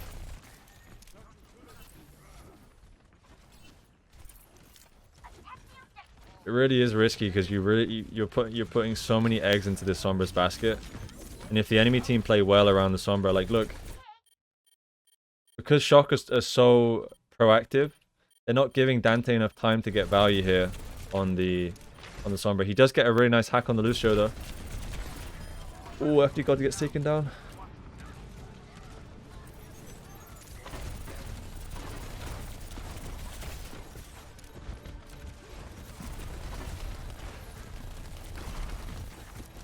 Is he going to commit EMP? That's the question here. Because if they win this without EMP, this is huge. He decides to use EMP. Beat comes out from FD God. Really good stuff from there. Really good stuff there from Shock. Shock understood so well the win condition of Outlaws' comp, and they didn't give Outlaws any time to play around this Sombra EMP win condition or Sombra hack win condition.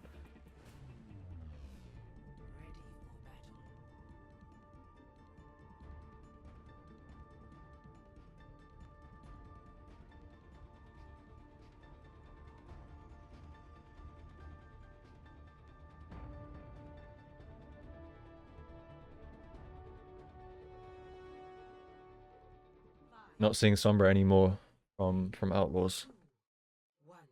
Dante back on the Mei. TP comes out. I believe both teams went with TP. Lucio's counter booping each other. And Outlaws are the first ones to get control of this high ground. How is Shock gonna retake? FTGod's already dead. And if we look at this, if we imagine this as a chessboard, we can clearly see that, you know, Outlaws, they're in total control. They have position control. They have the map. They have the high ground. And they have a kill.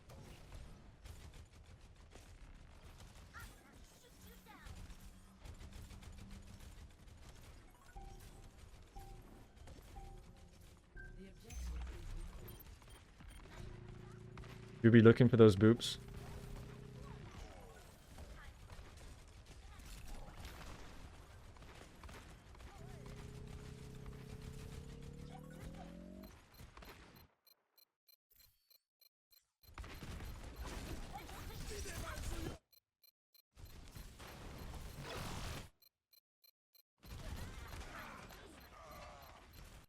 I'm not sure what... I'll rewatch this fight, see what happened. So, Shock touched the point. Okay, so Shock... Outlaws dropped everyone from top and basically give up all of this high ground control. Shock go with the window.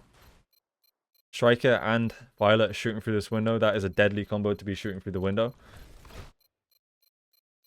And Outlaws kind of get surrounded here. Really nice off angle here from Nero. Takes the off angle and forces Django to turn around. Django has too much to deal with and eventually is overwhelmed. Nice retake there from Shock. Shock definitely looked really good on the brawl. In the earlier maps, we did see Shock was somewhat struggling, but they look to have adapted really nicely. I'm not sure, I can't see exactly what they've done differently, but they've figured something out to adapt to Outlaws' style. Very aggressive style. I guess the one thing I would say is Shock just look a lot more proactive now in the way that they're playing.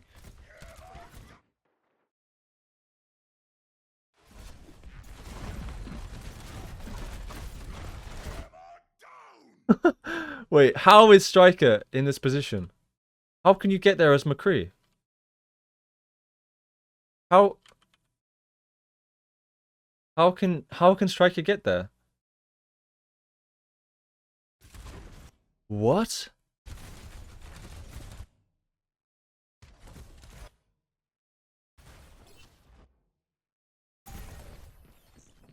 Wow. That is insane. That is crazy. That's such a nice play.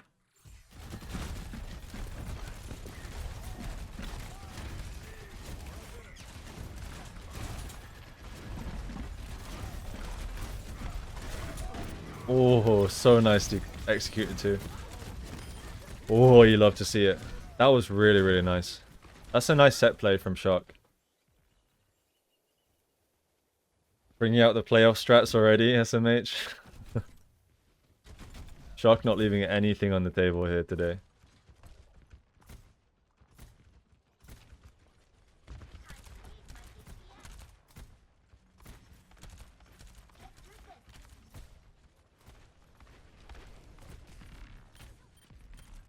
Shock have a decent position. Striker's got the high noon. Both teams have DPS ults available. High noon comes out from Happy, trying to take space. We're seeing Heinun being used a lot like this. It's used a lot for taking space and denying space. It's kind of like spatial control.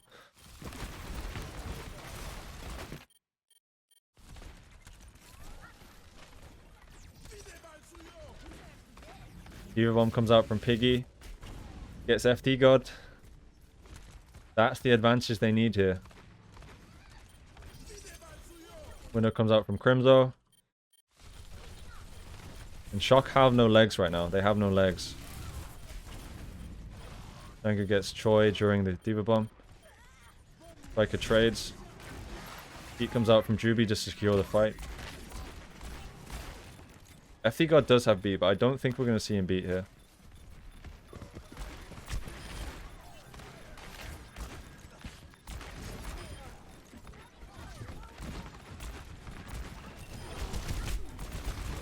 Nice flashbang there from Happy. Stops Choi right in his tracks.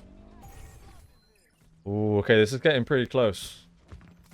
Chalk need one fight. Outlaws need to play this they need to play this perfectly now. If they want to full hold this. Cannot lose one fight. They do have some good ults available to work with here. So what are we going to see first? We might see Happy Heinun here just for zoning when they actually get in.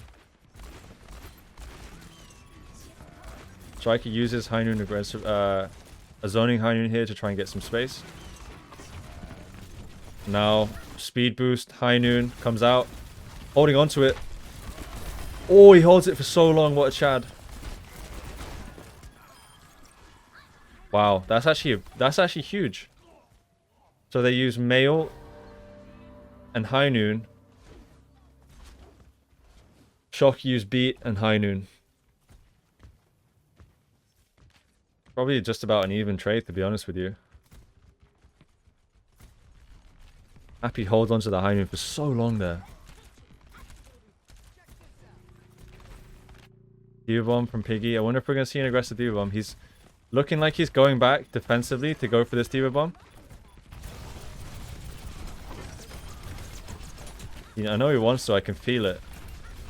He wants to go for the Diva Bomb.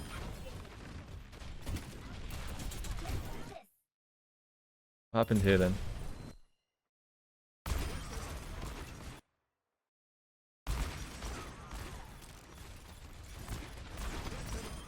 Wow, he just threads the needle right through the top left of the window there. Gets super. Wow, okay. So both teams use window. Happy finds a lot more value from the window just because he has that high ground position.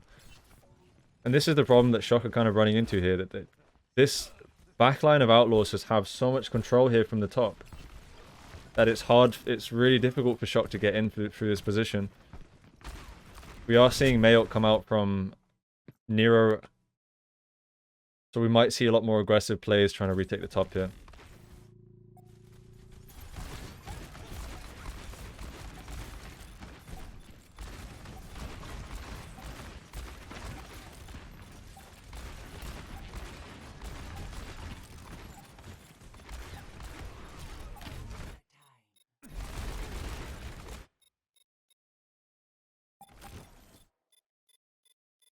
Outlaws playing this fight quite slow. Very much even in terms of positioning right now. Heinun comes out from Happy. Ball comes out from Nero. Trying to find an angle just around this Heinun, but they're using the pillar for line of sight there. FD God gets taken down. Diva Bomb from Piggy. Piggy's going to be able to remech.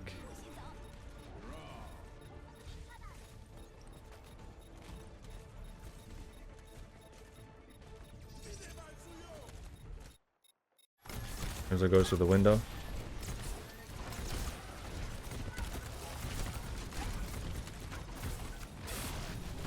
Oh, this is getting super close.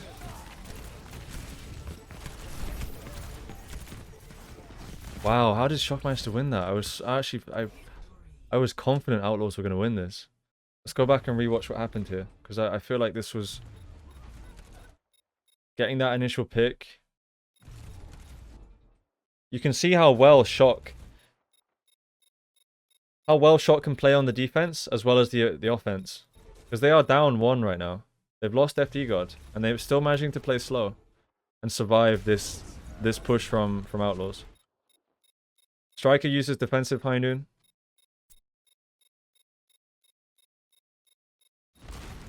Wall comes out from Dante to zone him away. The problem with this Blizzard from Dante is that because it's behind this wall, Super can quite easily hide from the line of sight. And so he's not able to get frozen there. So that might have been the difference maker between this. Beat comes out from Juby. FD God's almost back. Shock have done a really good job of sustaining this. You gotta be wondering if Outlaw should have pushed more aggressively here at this point, when he had that tempo advantage.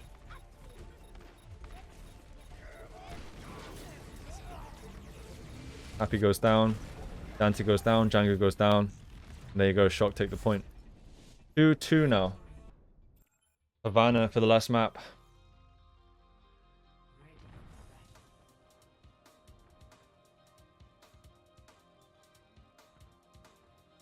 The swaps we have no swaps from Outlaws, and we have Glister in the Shock.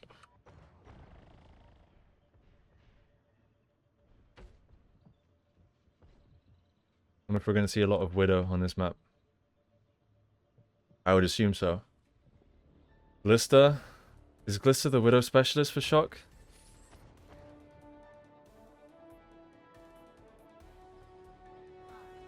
I suppose so, right? So this is gonna be a Widow map. Outlaws going for the double shield. Shock also on the double shield here, makes a lot of sense with the Widow. Both teams double shield. Difference being Outlaws going for the Zen Bat and Shock going for the Brig Bat. Let's talk slightly about the differences between the Brig Bap and the Zen Bap. So the Zen Bap is going to be more focused on playing the long sight lines and playing to pressure and spam from a distance. The Brig Bap, however, is a much more brawly version of the double shield comp. The Brig Bap, they want to be likely engaging, playing close, taking aggressive fights, and finding value from that Brig, right? If Shock are not finding value from the Brig here, and Outlaws manage to get the style from playing from a distance, then Outlaws might have the advantage here. But I think Shock probably have a good understanding of how to play this comp and how to find value here from the Brig. We are seeing a contrast of styles here with these support picks. The Tracer pick from Dante. Dante, I think the Tracer is his comfort pick. Dante currently is pushing payload, and we're seeing how the teams are very split right now. We have Orisa, Baptiste, and Zen playing the right side. We got Sigma playing the middle with the Tracer. Tracer pushing payload, and Happy at the back trying to control space. You see how Outlaws are very split here to try and control the map. They're trying to take every little bit of map control that they can available to them. Shock also doing the same. Orisa and Bap playing on top. We've got the Brig and the Sig playing left side. Brig enables the Sigma to hold this angle. What does Sigma achieve from holding this angle? Well, he can put pressure here from the payload, and he's forcing Outlaws to clear this position out. We see Striker playing the right side here on the Hanzo, and then we see Glister playing a very defensive Widow here. We see the setup here from Shock. This is going to be the center point of this fight. This is what Shock are trying to hold. They're not worried about holding this street. They're going to be focused on holding this payload as it gets to this position, because that's where all of these sight lines converge in the middle. So I like the setup here from both teams. Let's see how this plays out.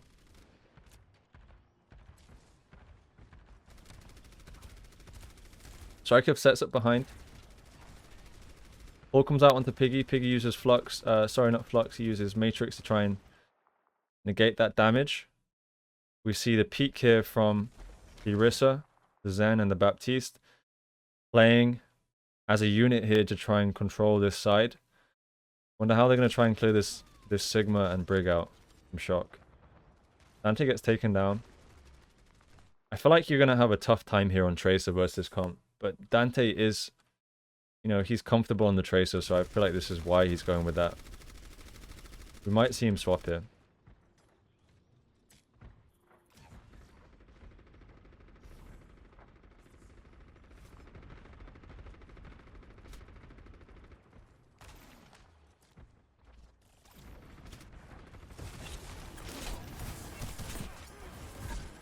And you can see the pressure of these off angles coming in from Shock's DPS.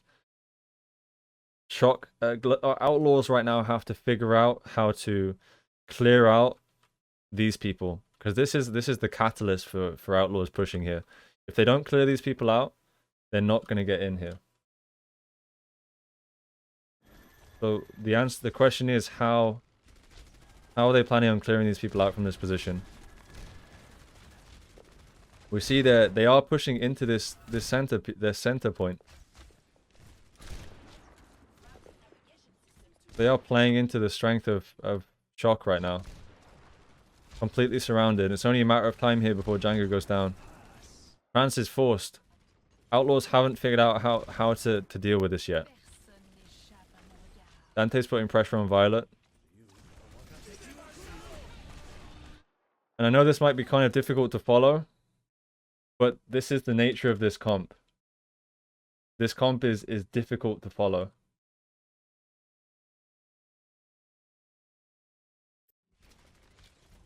Just because there's so many different 1v1s, 2v1s, 2v2s, 3v3s taking place all over the map.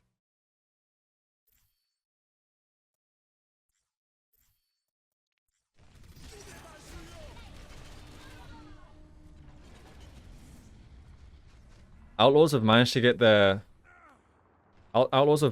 Zen underneath. They've traded 1-for-1. And look, now they're starting to address these off angles from the Sigma and the Brig. Brig has been cleared out, Twilight's been cleared out, Choi's been cleared out. That was messy. That was real messy.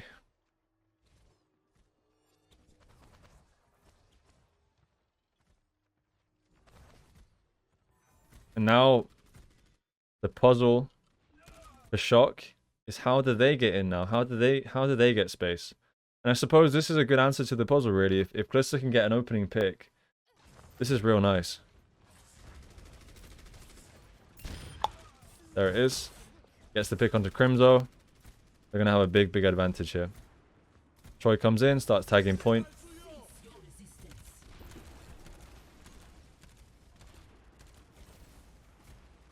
And Dante's just trying to put as much pressure onto Glista as he can. Violet is there supporting that.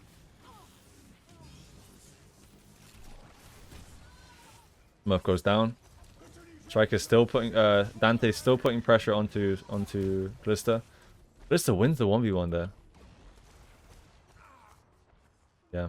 And this opening pick from Glista was absolutely huge.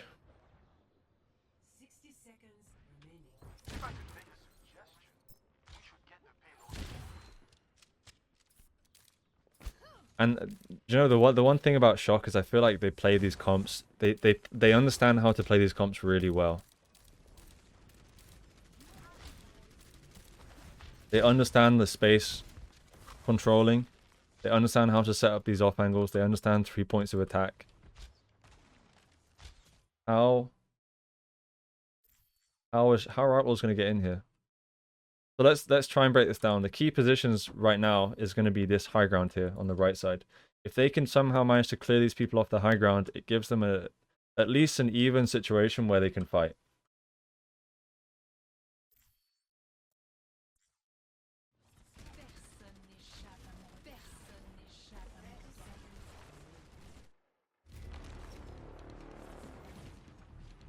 Dante's down again.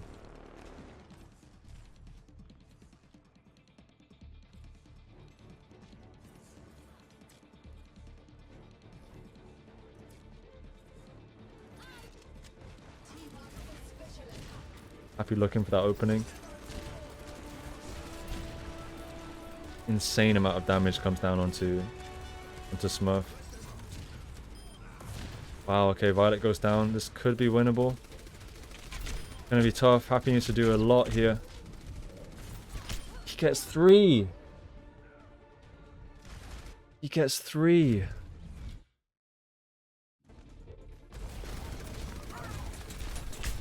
Django manages to get on the stall. Django gets 1. Oh, this is actually winnable now. This is insane. This is actually winnable. Shock have a lot of people coming back though. Wow.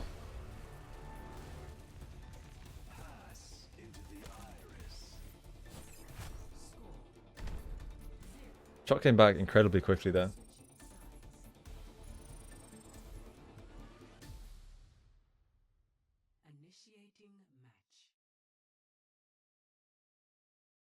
Okay, so the big question here is, how on earth the Outlaws managed to hold this? Are Outlaws going to go with the Brig? Same thing that Shock did? Or are they going to stay on this Zen? What do I think went wrong on the Outlaws' attack? I think that they played into the strength of Shock. Blister was set up on this position, controlling the middle here. Smurf and Violet were set up on top, controlling the middle here. Choi and Twilight were set up on the left side here, controlling the middle position here. Which positions can Outlaws clear out? They can't clear these people out on this side because it's just, you can't clear them out. However, you can try and clear them out on this side. They needed to fight and clear this Sig off angle away.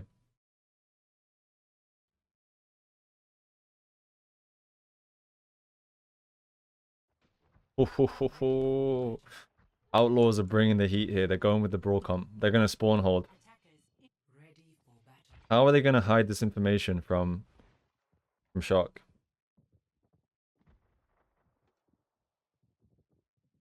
And the other question is Striker comfortable on the Mei? If Outlaws do force this.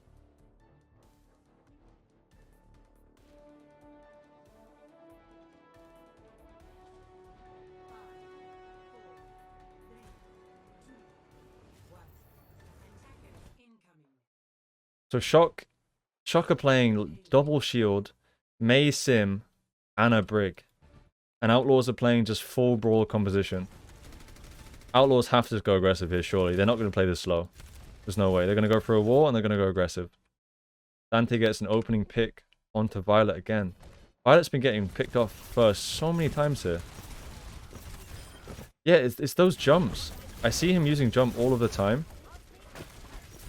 And that might be the second or third time he's been picked off because of those jumps.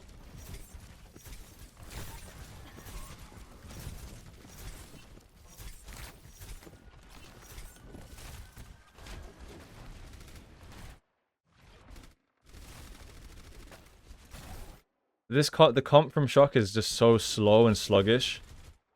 But they do have a lot of pressure when the sim gets going. Really huge wall coming out from Dante. Oh, Django had an absolute amazing team fight here. Let's watch this from Django's perspective.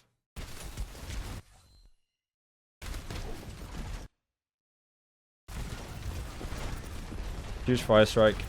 Playing this corner here so that he can control this area. Basically, Django is saying that if you want to push through this area, I'm swinging you. If you want to push through this area, I'm swinging you. He's using this truck here just for some nice cover. A lot of pressure comes out from Shock. This is nice from Shock. They come around this corner, guns blazing, which is exactly how you should play. You cannot play in this choke for a long period of time, otherwise you're gonna die. Go straight for the shatter. And they lose Dante. So what's 1 minute down? 1 minute down, and the payload hasn't moved yet.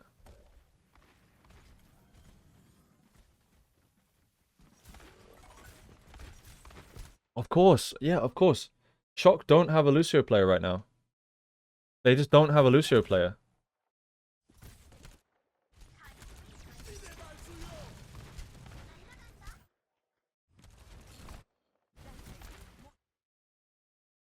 Window comes down from both teams. Outlaws just focus on surviving here. Trying to hide away from this window. Outlaws are going to go down real quick here. They don't have any... They don't have drone.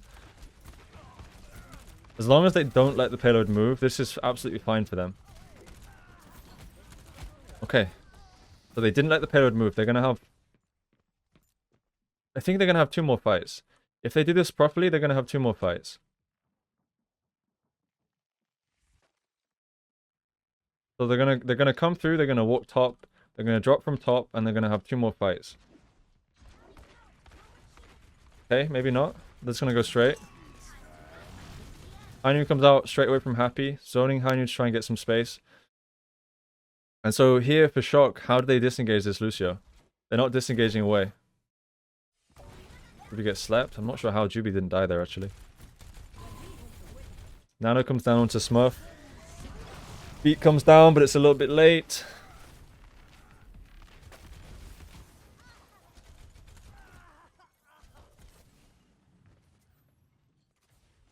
I don't know if they can touch. I don't know if Outlaws can touch. Happy gets a pick.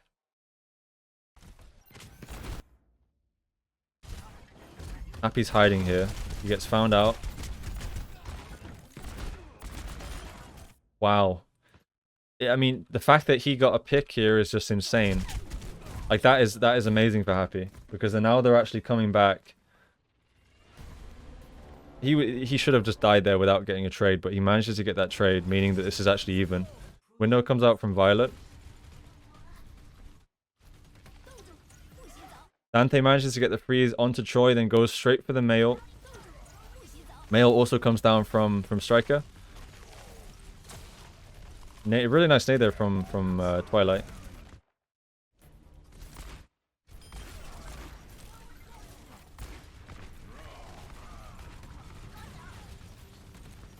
This is insanely close.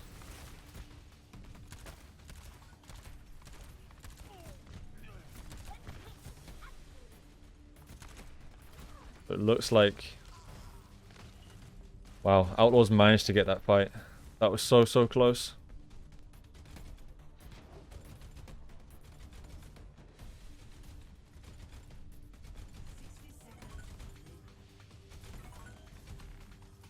In terms of ult economy, Outlaws do have the advantage here.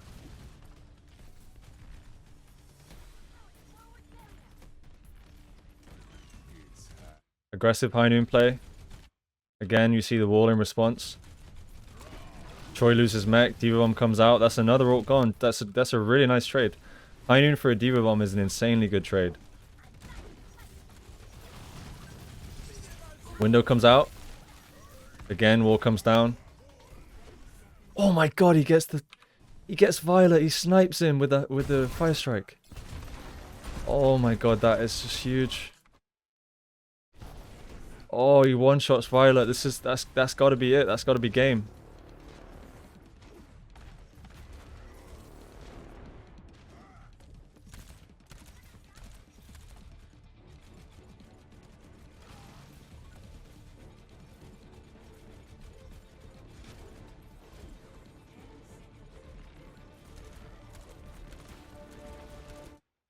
And so,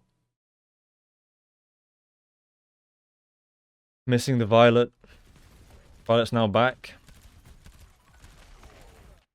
Django's naded. I wonder if we're going to see an aggressive Diva Bomb here from Piggy. Yep, we're going to see it. This is going to be huge. Oh my god, he gets 2. Oh my god, they get it. That was insanely close. We gotta watch this back from... We gotta watch this back from someone's perspective. Just spectate Django. Okay, let's take a look at Django's perspective here.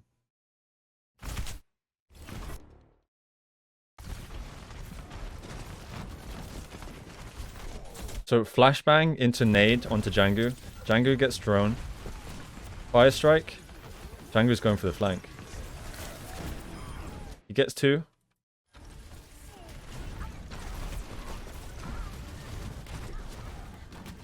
And so he flanks in the midst of these Mei walls and manages to get the get the clutch shatter there. I don't know if even if he missed the shatter, I don't know if those two are gonna survive the Diva Bomb from Piggy. But that was incredibly close. That might have been like one of the closest games of which I've seen.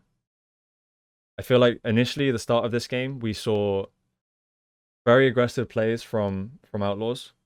As the series went on, we saw Shock adapted, and Shock were playing a lot more proactive for themselves. This was so back and forth. Incredibly good game.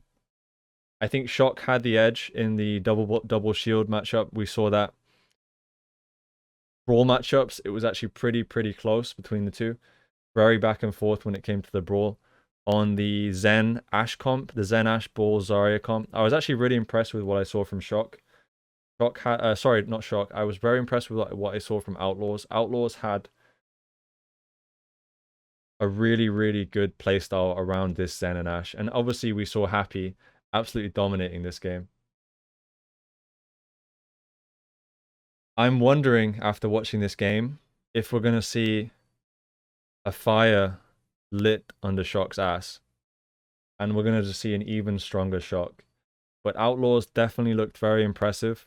Obviously winning this game against Shock, no one probably expected this to happen, but they put on a brilliant game of Overwatch. Thank you all so much for watching the video.